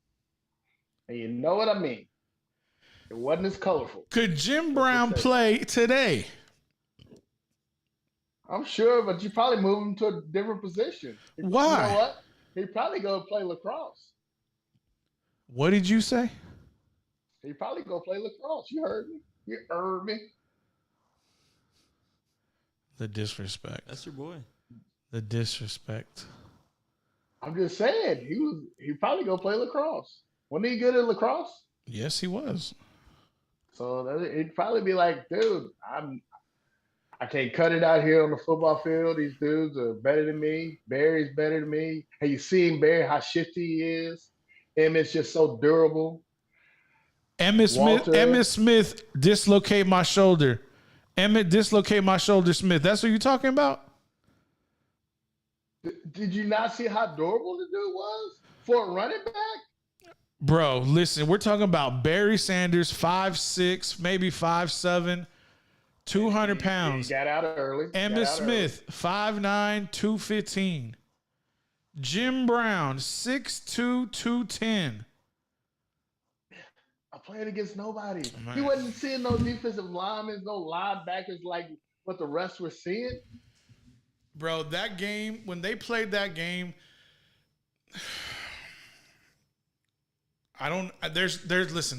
there's nothing I'm going to say that's going to change your mind, but bro, you have to sleep with that thought in your brain tonight. You have to sleep with it and just know how utterly misguided your claim is. You're taking a degenerate like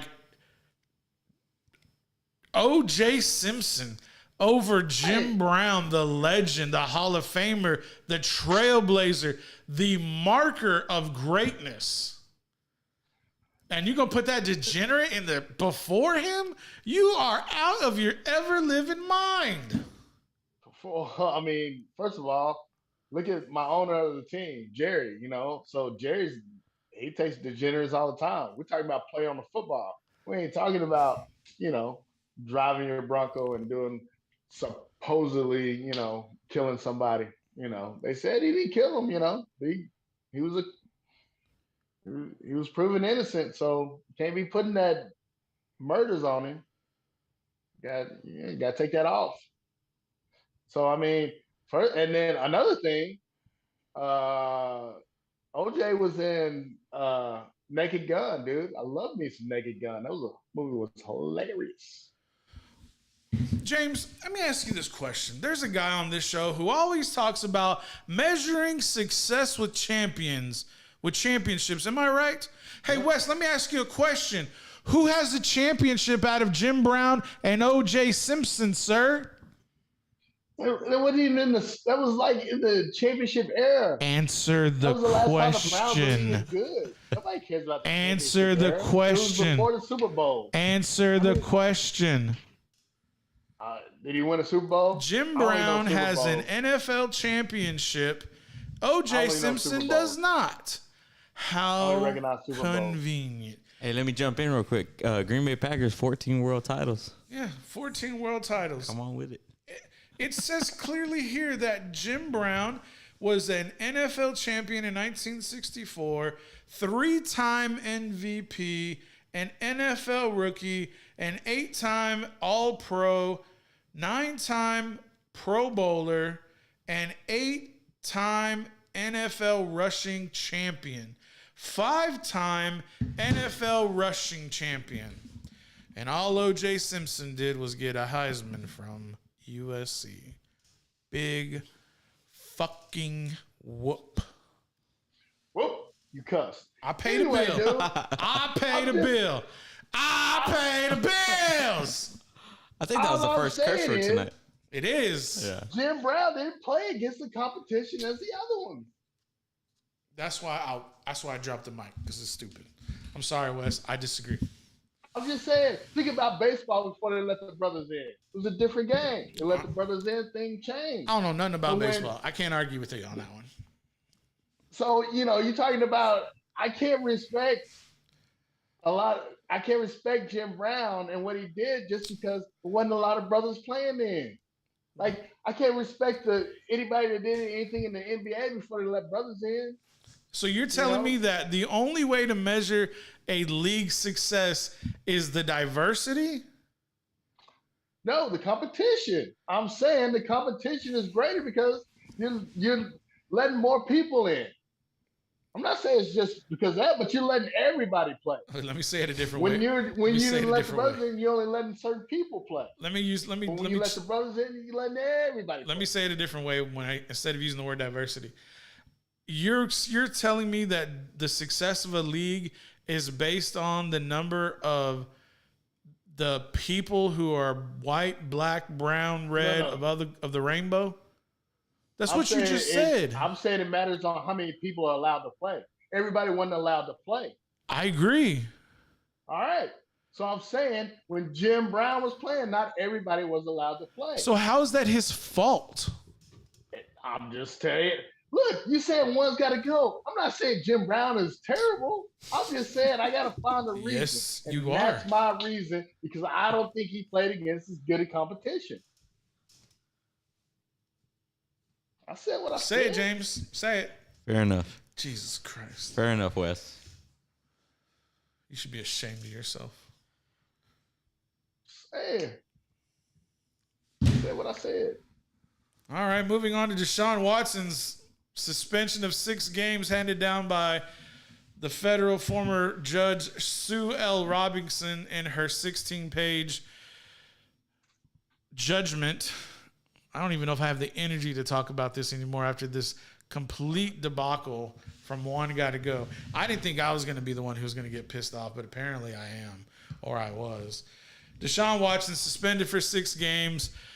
Tons of outrage all over the airwaves. If you've read the 16-page report by Sue L. Robinson, it may not be as egregious as you thought. After reading the information and the contents and the evidence provided in the 16-page report, it is clear to why 2 counties in the state of Texas did not choose to indict Deshaun Watson, because the information was full of circumstantial, non-substantiated evidence and clear definitions made up by the NFL. If you don't believe the words that I'm saying, please go read it so you can make up your own mind. That is the information that was provided in the report. The NFL had 2 representatives who chose to describe the words of sexual assault.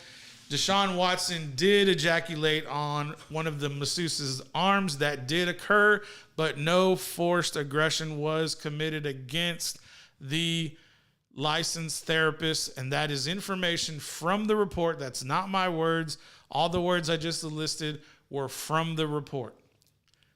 Based off that information, it is clear that Deshaun Watson did violate the personal conduct policy, but Deshaun Watson did not act aggressively, nor, in my mind, did Deshaun Watson, based on the definition of law, committed sexual assault. He did commit sexual assault by the definition of the NFL, and the NFL only, per the report from Sue L. Robinson from the investigation that took place that she was privy to make a judgment on. 6 games is, in my opinion, a little bit light. I think it should have been 10. But at the same time, we're going to have a lot of discussion into this incident because 2 things. Number 1, in the report, Deshaun was never interviewed. Number 2, out of the 24 allegations, it was broken down into 10 allegations. From the 10, 5 were taken. 1 had been thrown out, which left 4. Based on the 4 allegations, a interview and investigation was conducted per the report from Sue L. Robinson. And based off of those 4 allegations, a 6-game suspension was handed down by the NFL. The NFL did hire Sue L. Robinson. The NFL did hire the 2 former prosecutors who investigated the allegations. As in addition, the 2 prosecutors that the NFL hired did set the definition for sexual assault. There we go. The 2 prosecutors did set the definition of sexual assault on behalf of the NFL in this investigation. I think the game should have been 10. It's 6. Now we have to ask ourselves 2 questions. Will Roger Goodell undermine the ruling of Sue L. Robinson after it was collectively bargained with the NFLPA and the NFL to have an appeal set forth? And if Roger Goodell decides to appeal this ruling, he will in fact have the final say on the suspension of Deshaun Watson. He has 3 days to do it. So now you ask yourself this question. Does Roger Goodell want to undermine the collective bargained procedure between the NFL and NFLPA and let this stand, or will he undermine it and appeal and therefore have the final say for the suspension of Deshaun Watson? James, go. Well, I didn't know that about the Roger Goodell, that he has the whole 3 games. Personally, man,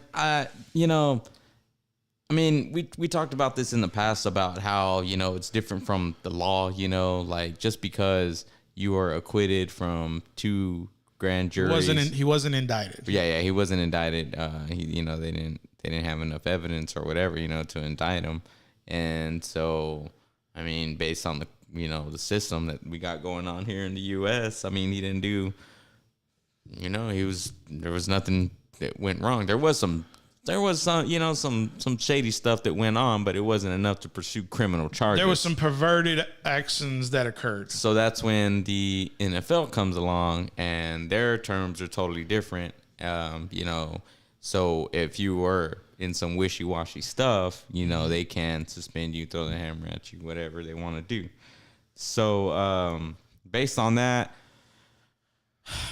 I don't know, man. It's me personally, man, 2 games, 3 games, I wouldn't even be mad if it was no games, but just based on all the stuff that's been going on here lately in society and the whole woke culture and everyone advocating for Me Too, and which isn't, it's, you're not necessarily, a lot of organizations and a lot of companies and corporations, whatever, they're not necessarily looking at the facts. They're looking at what is right to satisfy everybody else, and so it seems to me that the NFL, in this case, they made the right call. I feel like, I heard indefinitely, I heard a year, I heard 2 years. A lot of people are like, oh, well, 24 counts. that's not what was being heard in the report, right? Was it like 4 women? There was only 4 There was only 4 allegations that were reviewed. Yeah, being heard, and so I feel like it's appropriate. Let's get over this. Let's play some football. It's interesting that this occurred. This decision was handed down the week of the Hall of Fame game. Yeah. Wes, go. First off, let's go back to what you said about. You said that he ejaculated on one woman. Per the report from Sue L. Robinson, yes, that occurred. So that occurred. Yep. That's not aggressive.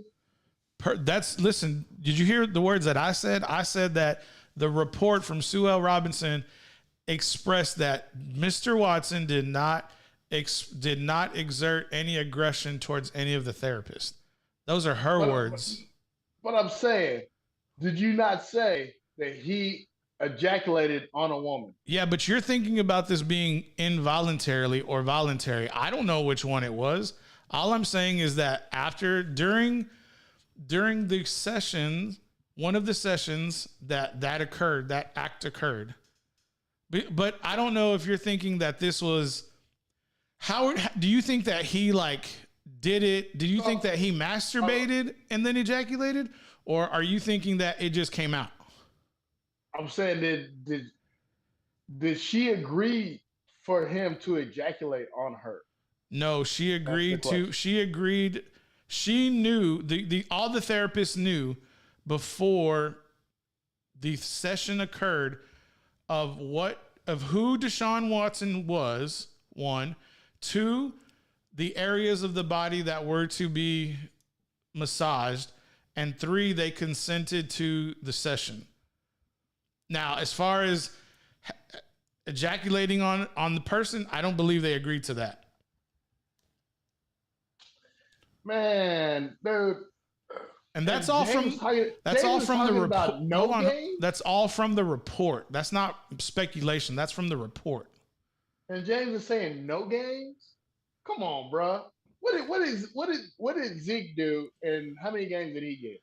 He showed a woman's breast and got 6 games. And it was his friend, though, wasn't it? I don't know who it was. Doesn't matter. No, for what I believe, it was his friend. It doesn't matter. It happened. She didn't make charges, and he got 4 games. Mm-hmm. 1 woman. Yeah. 1 woman. Right. This dude. But that's women? It's hold on. Let me finish. He gets 6 games. Mm-hmm. This many? Come on, man. This is bull. If I guarantee you, if Desean Watson was a Dallas Cowboy, he'd be out indefinitely. So they got to do something about this. Rocky Bell's got to step in. He's got to be out at least a year. This is bull. Why should he be out a year? I mean, so it's not aggressive to ejaculate on another woman when she doesn't ask for it? I think that's pretty aggressive. I think it's perverted. I can't. No, that's aggressive. No, Wes, you're putting your own arbitrary definition into the context. And what I'm telling you is you only need to put in what the information that was provided. We're not speculating anymore because we know the facts. The facts are what was handed down to us by Sue L. Robinson. If you're going to go speculate, that's a whole different type of conversation. We can have it. But what I'm saying is if we're operating within the parameters of this report, I believe Desean Watson should have been given 10-game suspension. It probably was more. That's why the NFLPA did not. The NFLPA last night let out a report that they are comfortable with the findings of the suspension. That's why we knew this was going to be under 8 games. And then today it comes out at 6. Now the question is, all the information that was provided, I think, number one, this is my deduction on it. And Wes, I'm going to throw it back to you before I give my final thoughts. But if that's the way you feel about it, then 100% you have that right. I think that's why there's so much backlash for Desean right now, is because a lot of people are only hearing the information that's on social media and regular media. But if you read the report, it may give you a different look. Have you read the report, Wes? I have not read the report, but I'm just looking at it as you getting people that have been basically guy gambled. How long was he out? He He's didn't out. even He's out a sexually year. harass anybody. I think when you're talking about sexually harassing somebody, you're talking about Hold on, wait. another. Hold on. Nobody sexually harassed anybody. He, Nobody sexually harassed anybody. then why did these women bring it up? Listen, the definition of sexual assault was defined by the NFL. That's what I'm trying to get you to see here. The definition of sexual assault in court was never met because there's only circumstantial evidence, which was identified in this report by Sue L. Robinson. There is no substantial evidence which led to the 2 counties in Texas not indicting Deshaun Watson. Did Deshaun do something perverted? You bet your ass he did. Did Deshaun Watson do something egregious? Yes, he did. But Deshaun Watson in the court of the counties of Brazoria and Harris County did not meet the definition of sexual assault in those counties. The reason that this is a big deal is because Deshaun Watson violated the personal conduct policy of the NFL. Therefore, the 2 individuals that the NFL hired on behalf of the NFL set the definition for sexual assault. I think that's a red flag. You can disagree or agree with me. That's fine. But you're talking about how many different women you gave? 4. They gave Zeke. They gave 4. Zeke 4 games for one woman. No, they gave Zeke 6 games. For one woman. Yes, sir. And you're saying there's only 4 technically in the report. No, what I'm saying is that there is all 4. these women, which I don't understand how you can just ignore all the other women. You have to ask the 2 investigators that question. I don't know the answer. I feel like Man, honestly, like I feel like, you know, it's not a tally. It's not like a 4 versus a 1 thing. You know what I'm saying? Because each is its own individual thing. You know, like its own individual report. You can't just be like, oh, in this one there was 1 involved, and in this one there was 4 involved. So you know, it goes much deeper than that as far as like the details and all of that. That's what I feel like. 1 is too many, right? 1 is too many. But at the same time, that's why I think the suspension should have been a little bit greater. And I think that Roger Goodell is going to appeal. And therefore, he will have the final say. And if he does, I think the number is going to land between 10 to 12 games for the suspension of Deshaun Watson. If it does not, then this will be the precedent. But Sue L. Robinson said in her statement that she was privileged to only the information and the suspensions that have been handed down previously to her arriving in her role. All the roles, good, bad, or indifferent, for these types of occurrences have a 6-game punishment.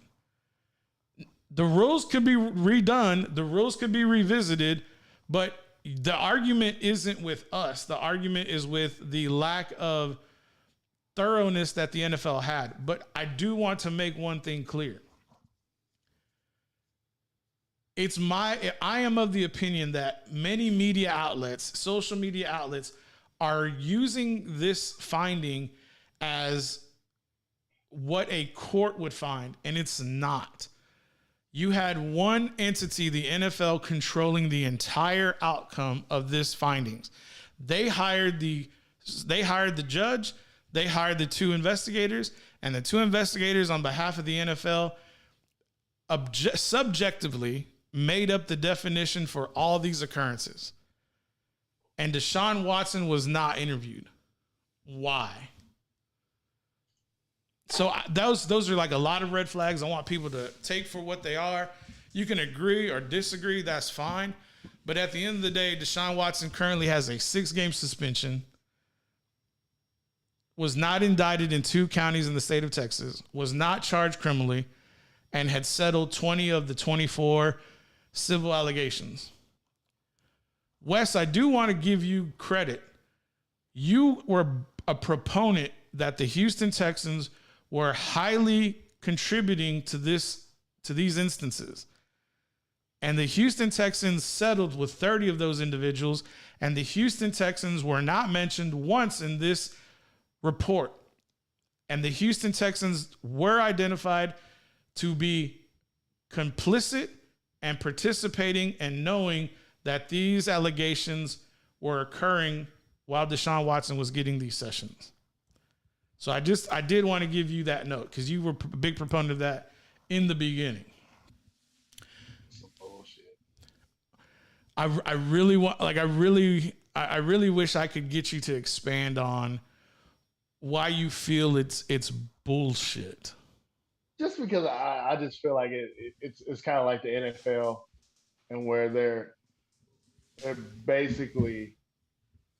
I think they don't want everything to come out because I don't think they want to put a bad mark on the NFL as bad as it is already, because now the NFL is having, it's been going on for years. They got other problems, especially they got Alvin Kamara. They got to deal with that. Mm-hmm. They kind of want to. Mm-hmm. They don't want everything to come out what Deshaun did, and they don't want to look bad because they've already had problems in the past with players beating up women and this and that. But I just feel like it's kind of messed up that you give Zeke. And we lost him. Let's get a quick break. We'll bring him back. We'll let him finish his thought. 49 minutes after the hour. Thanks, Zoom. Really appreciate it. Give us 3 minutes. We'll get him back online, and we'll be back. Let's go take a break.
All right, guys, we got Wes back online. Wes, we apologize for the inconvenience. Zoom kicked you out. I want you to pick up where you had left off about your discomfort with this ruling. Yeah, it's very upsetting because, like you said, I feel like the NFL is they're trying to hide a bunch of stuff. I believe just because it seems like a lot of stuff's not coming out. Like you said, they're only basically going off of 4 women. There were supposedly 66 times that this happened. There were 20-something women that had that brought up charges, right? Allegations. The Houston Texans took care of 30 women. Like they settled with 30. Paid them off. They settled with 30 women. Mm-hmm. With 30 women, they settled with 30 women. If he did nothing, why are you settling with 30 women?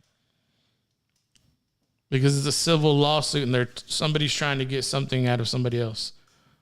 I'm just saying, you're settling with 30 women. Mm-hmm. There's probably 30 women that were like, oh, well, if you give me money, I'll be okay with him ejaculating on my arm, even though I didn't ask for it. Maybe. I don't know. Well, I mean, but you only gonna give this guy 6 games. Zeke, yes, he pulled up his friend's top in front of everybody.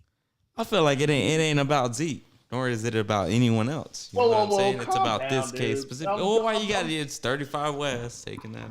No, I'm gonna go to other people. You get Josh Gordon. He Here can't we play in the go. league ever because he smokes weed. Okay, Which is I'll push back. illegal I'm going in to push back on Josh Gordon. Josh Gordon, as well as every NFL player, knows exactly the date that they're going to be tested for marijuana, which they can cycle off of. And then once that date passes, therefore, they can go back and resuming their meditation of whatever they need to do to participate with smoking marijuana. If you can't cycle off to meet 1 day of testing, what's the problem? Well, why can't the NFL make it okay for you to smoke weed? They made it okay for you to Because federally ejaculate on women's arms. it is against the law. Not in where? Federally, the United States government, Not in every state. Wes, federally, that money that they garner from sales cannot go into United States federally insured banks, sir. But I'm just saying, in the United States, a lot of the states it's allowed. That's correct. But the feds could And still come apparently in and the NFL, it's allowed to ejaculate on a woman's arm even though she didn't ask for it. No, it's not that it's not allowed. It's just that it is not meeting the definition of sexual assault. That's the difference. There is what we're missing here is the behavior. That's what we're missing here. And that's what's not being discussed in the report.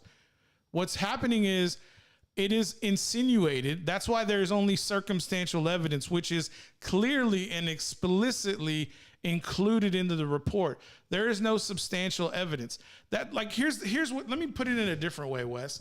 If an individual came up and said to you, I am suing you because I'm alleging that you hit me one time when you were serving me food. And that hit that they claim is a hit, it was merely you nudging their arm as you placed the food down in front of them. Now, that is a huge disparity from what the claim was. Now, what we're trying to say here is we all understand how ejaculation works. Wouldn't you agree? Okay, the next part of it is, did the masseuse cause the ejaculation? And I'm not blaming the masseuse. That's what I'm not trying to do. But what I'm saying is, due to the massage therapy, is that the action that caused the ejaculation? Or did Desean Watson masturbate, which therefore caused the ejaculation? If it would have been the masturbation, then yes, to me, that is sexual assault because Desean Watson is predetermined, he's knowing that he's going to commit this sexual act to an unwilling individual. And I think that's what's being lost here. That is not explicitly identified in the report. That's why it only talks about circumstantial evidence, which is a claim against another person. Well, I mean, if the masseuse did it, then that's basically he bought a hooker, so he should be suspended more games for that.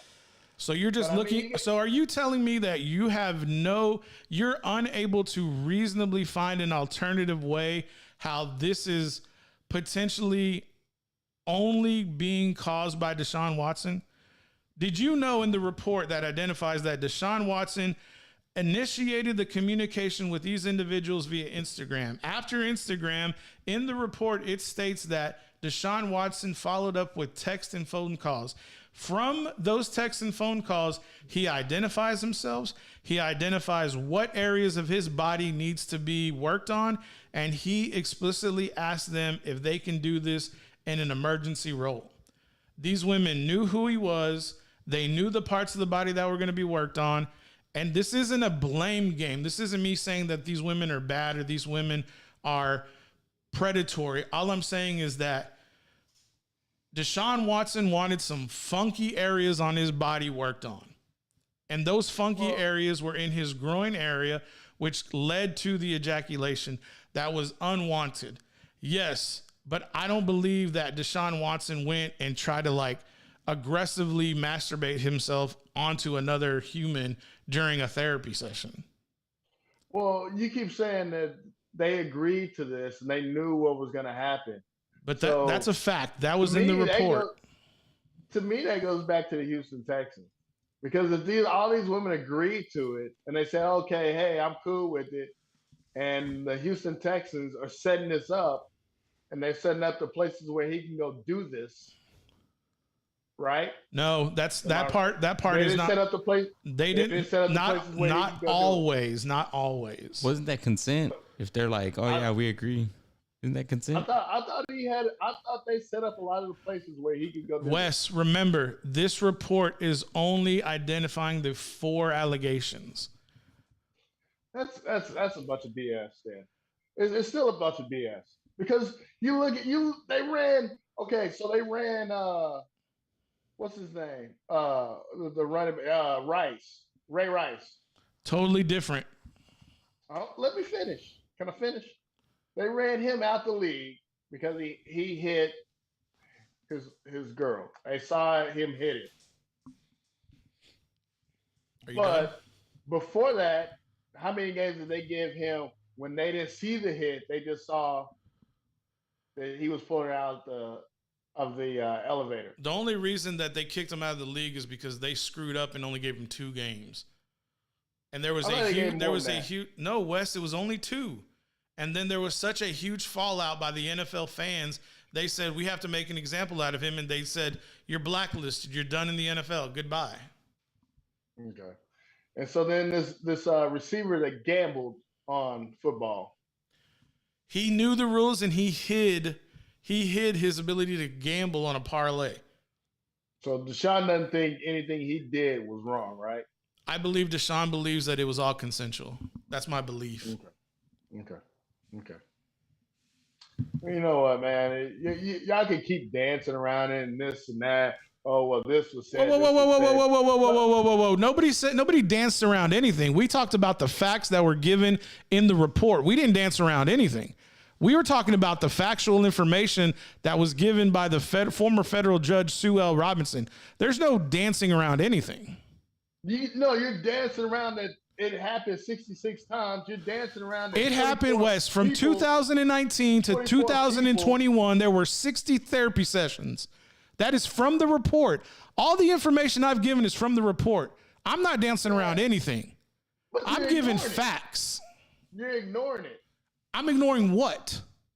You're ignoring it. There was 60-something women. 60. You're ignoring it. There was 20-something women that came forward. No, sir. I identified 60 massage therapy sessions from 2019 to 2021. There were 24 alleged sexual assaults that were handed down by these individuals to Desean Watson. From those, 10 of them were garnered to be interviewed and investigated. From that 10, 5 were picked. 1 had to be thrown out because it was egregious.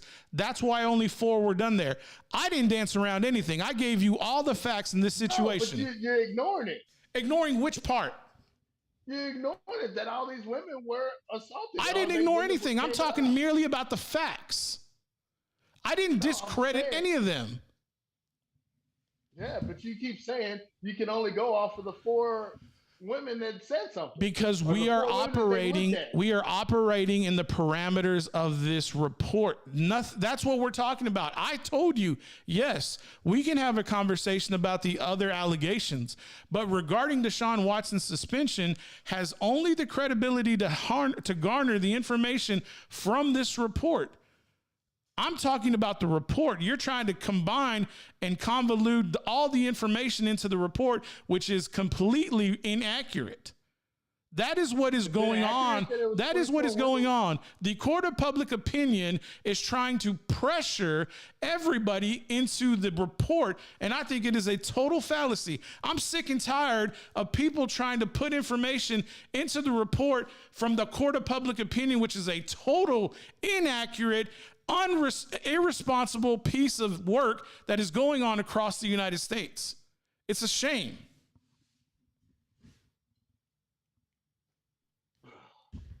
I'm just saying. I don't understand how they can ignore the rest of the women that came up with these accusations. They're only going off the 4 that they talked to. I don't understand how they can do that. That's what I'm trying to say. They didn't want to talk. I don't understand how they ignore that and they only go off those 4. Wes, you think that they didn't want to hear from all the other women? Well, honestly, I'm just saying something went on the Houston Texans when they paid these women to be quiet. So I'm saying, And so that proves, I mean, if you're after something other than just money. Wes, I really hope you read that report. I think it may give you a little bit more insight. It's not going to give me enough insight to tell me that it's fair for him to only get 6 games. No, it's not. Do you think it's fair?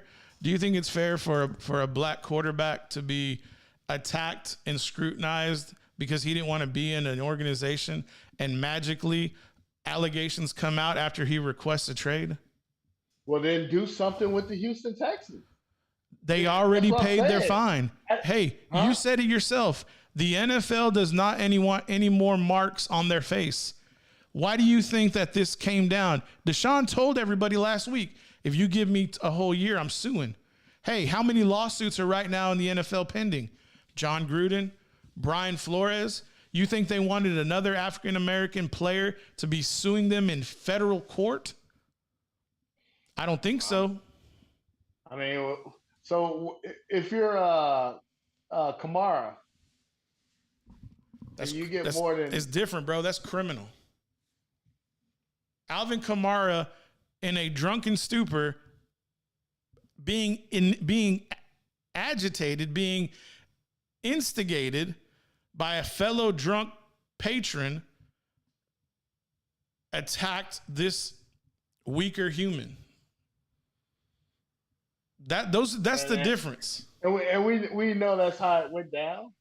That's the report from the county.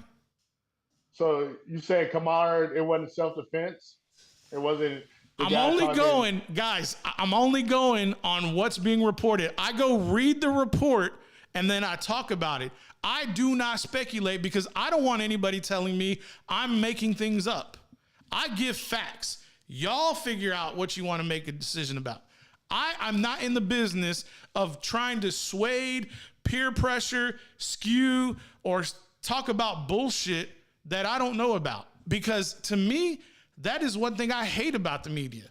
I don't want the media to tell me the story. I want the media to give me the facts and let me make up my own mind.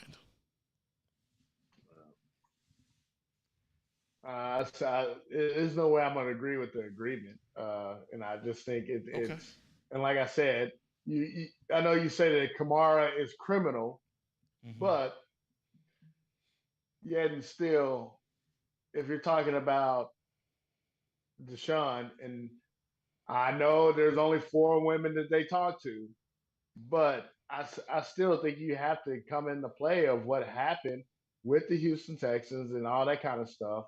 And if you're only going to give him 6, you're only giving Desean 6 games. I mean, I don't even know if do you give Kamara 2?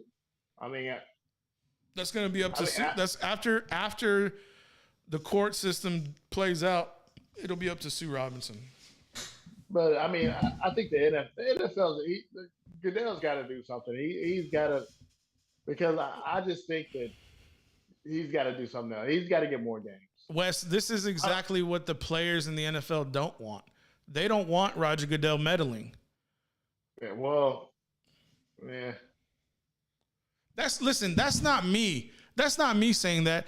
I'm talking about the 2 former NFL players I watch every day who talk about they're pissed off that this was always going to go back to Goodell, when before people, especially football players in the NFL, were pissed off that Roger Goodell was the judge, jury, and executioner on any type of personal conduct, violations, or misconduct when it comes to players. But when it comes to owners, when it comes to Robert Kraft, when it comes to Jerry Jones, when it comes to the Houston Texans, remember, Roger Goodell works for the owners. Roger Goodell is going to protect and take all the bullets, no pun intended, for the owners.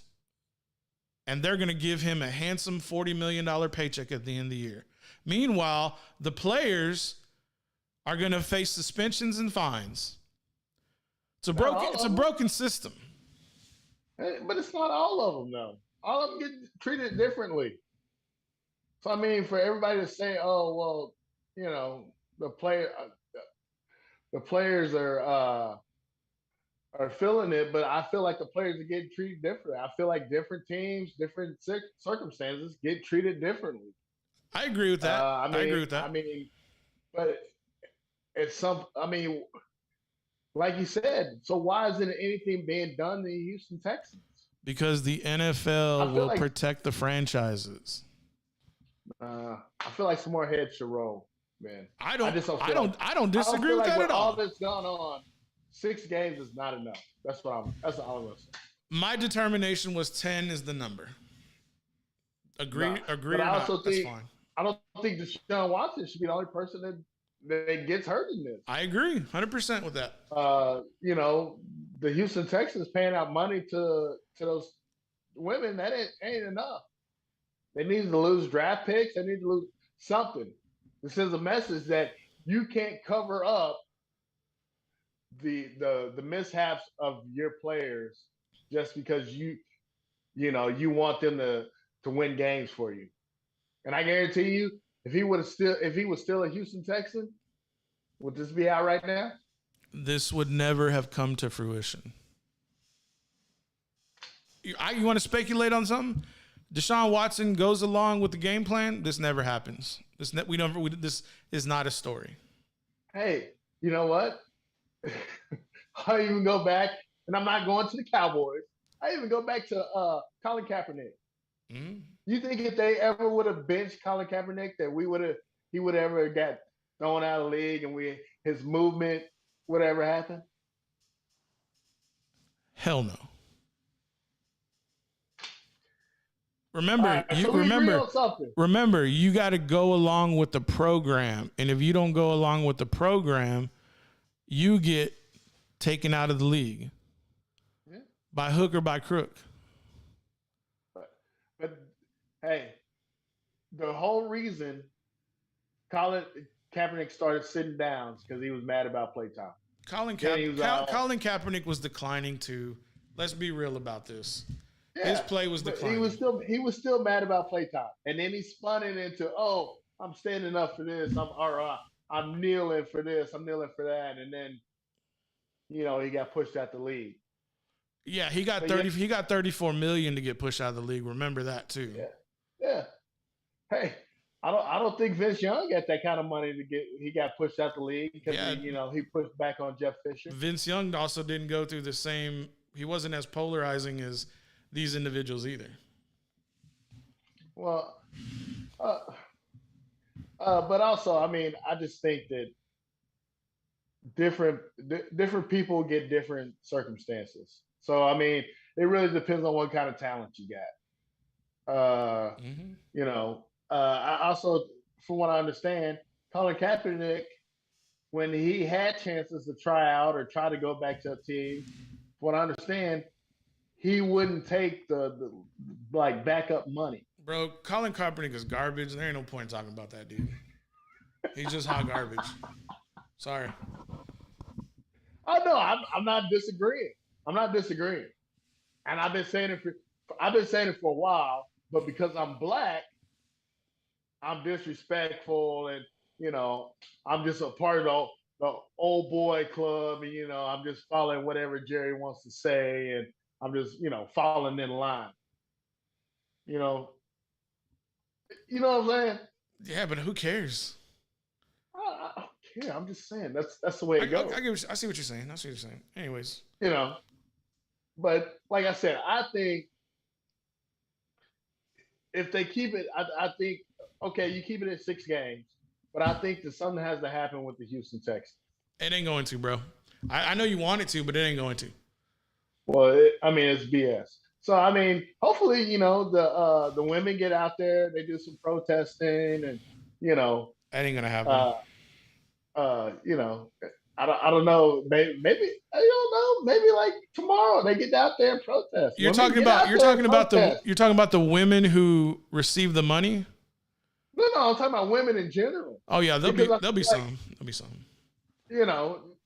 I feel like they're not, and I think that's a big deal, especially with the NFL and the past of things that have been happening that they've ignored. Like you got the kicker that I don't think he ever received anything for the Giants. Did he ever receive anything for beating his wife? But he's nobody, so it doesn't matter. Yeah, he's a kicker. Yeah, exactly. No. It's not to dismiss the domestic violence, but he's not notable, so it doesn't matter because it's not. And a that's story. messed up by the NFL. That's messed up, though. You know. How about the media outlets? How about that? Why aren't they covering that story the way they're covering Desean? Exactly. Is that kicker white? Yeah, I think he is. Yeah, I think he is. White. Yep. Yeah. Hey man. I mean, hey, look. Hey, dude, listen, whatever happened with Roethlisberger and the allegations he ever had? Did Roethlisberger ever get 6 games? for what? 6 games, bro. He got 6 games. 6 games. I'd hate to see you getting trolled for something. You'd be dragging everybody through the mud. Hey, what about so and so? What about so and so? What about so and so? What about him? What about him? What did he get? What about Jay? He cussing every show. What about him? He ain't paying me for that daddy moment. What about that? Damn. Yes. James trying to lighten the mood. So I'm just saying. So James, you feel like, let's say Paul suspends me on the show. He says, "Well, she can't do the show for 2 weeks." I better have some good ass fucking evidence. You better. Yeah, but I'm just saying, you suspend me for 2 weeks because I cussed. Or because you And came in let's an say hour late and James- kept us an hour later. Let's say, James, you cuss, but you cuss in Spanish. And he gives you 2 days. You suspended 2 shows. Is that fair? Hell no. Totally. No, it's not. 'Cause it's me. I mean, he suspends me for multiple days. I mean, If I suspend James for 2 shows, we ain't having the show that yeah, week. totally fair. See? No, it's not fair. See? Because Listen. you do more for the show. Listen you do to me. all the producer Listen. stuff. I want everyone to be treated fairly. And I do not believe in the court of public opinion due to media, social media, and people who do not have all the facts and people who speculate. And we talked about this earlier on the show. The egregious individual behind an anonymous quote who's a defensive coordinator having highly controversial statements about Lamar Jackson and Patrick Mahomes due to the melanin in their skin is highly offensive and archaic. And I believe that in the same regard, a lynch mob, no pun intended, has been casted against Deshaun Watson unfairly, unjustly. Why do I say that? Because the best system we have in this country that provides due process under the constitutions and the United States court system chose not to indict Deshaun Watson in 2 counties in the state of Texas. Listen to what I said. 2 counties in East Texas chose not to indict Deshaun Watson because there was not substantial evidence that would corroborate the allegations against him. So why in the hell are people doing it on social media and mainstream media and in the court of public opinion? I just don't understand it. Now listen, at the same time, Deshaun Watson is a certified pervert. He's a certified freak 7 days a week. He's gross. It's nasty what he is asking these women to do. But damn it, it's not criminal. And that's where I'm going to leave it. I just don't even understand why. I mean, I was going to go down a different road. I won't go down that road. But I just don't think it's fair. And yes, I brought up other people and other situations, James, because I just don't think it's fair that they're doing it the way they're doing it. And we always got tomorrow. We always got another 2 hours tomorrow. We always do. We got another 2 hours tomorrow. Push the button, James. All right, well, my bad. Go ahead. Jay's is telling me to wrap it up. It's like, I was going to go home and eat, but now I'm probably not because it's kind of too late. Sorry, man. My bad, man. It's my fault. I wouldn't shut up. All right. Hot topics. This is done. I'm sure we'll find out next week what the real suspension will be. This is gonna go on. It's gonna be a 2-week thing. This is gonna go on. I've said my piece. I'm off my soapbox. Hate me, love me. I'm gonna give you my truth. James, let the people know. Give us a like. Give us a sub. Thanks for being here. With Wes. Peace. Hey, See y'all tomorrow. appreciate everybody watching. Listen, remember, love yourself and love your neighbor. We appreciate y'all.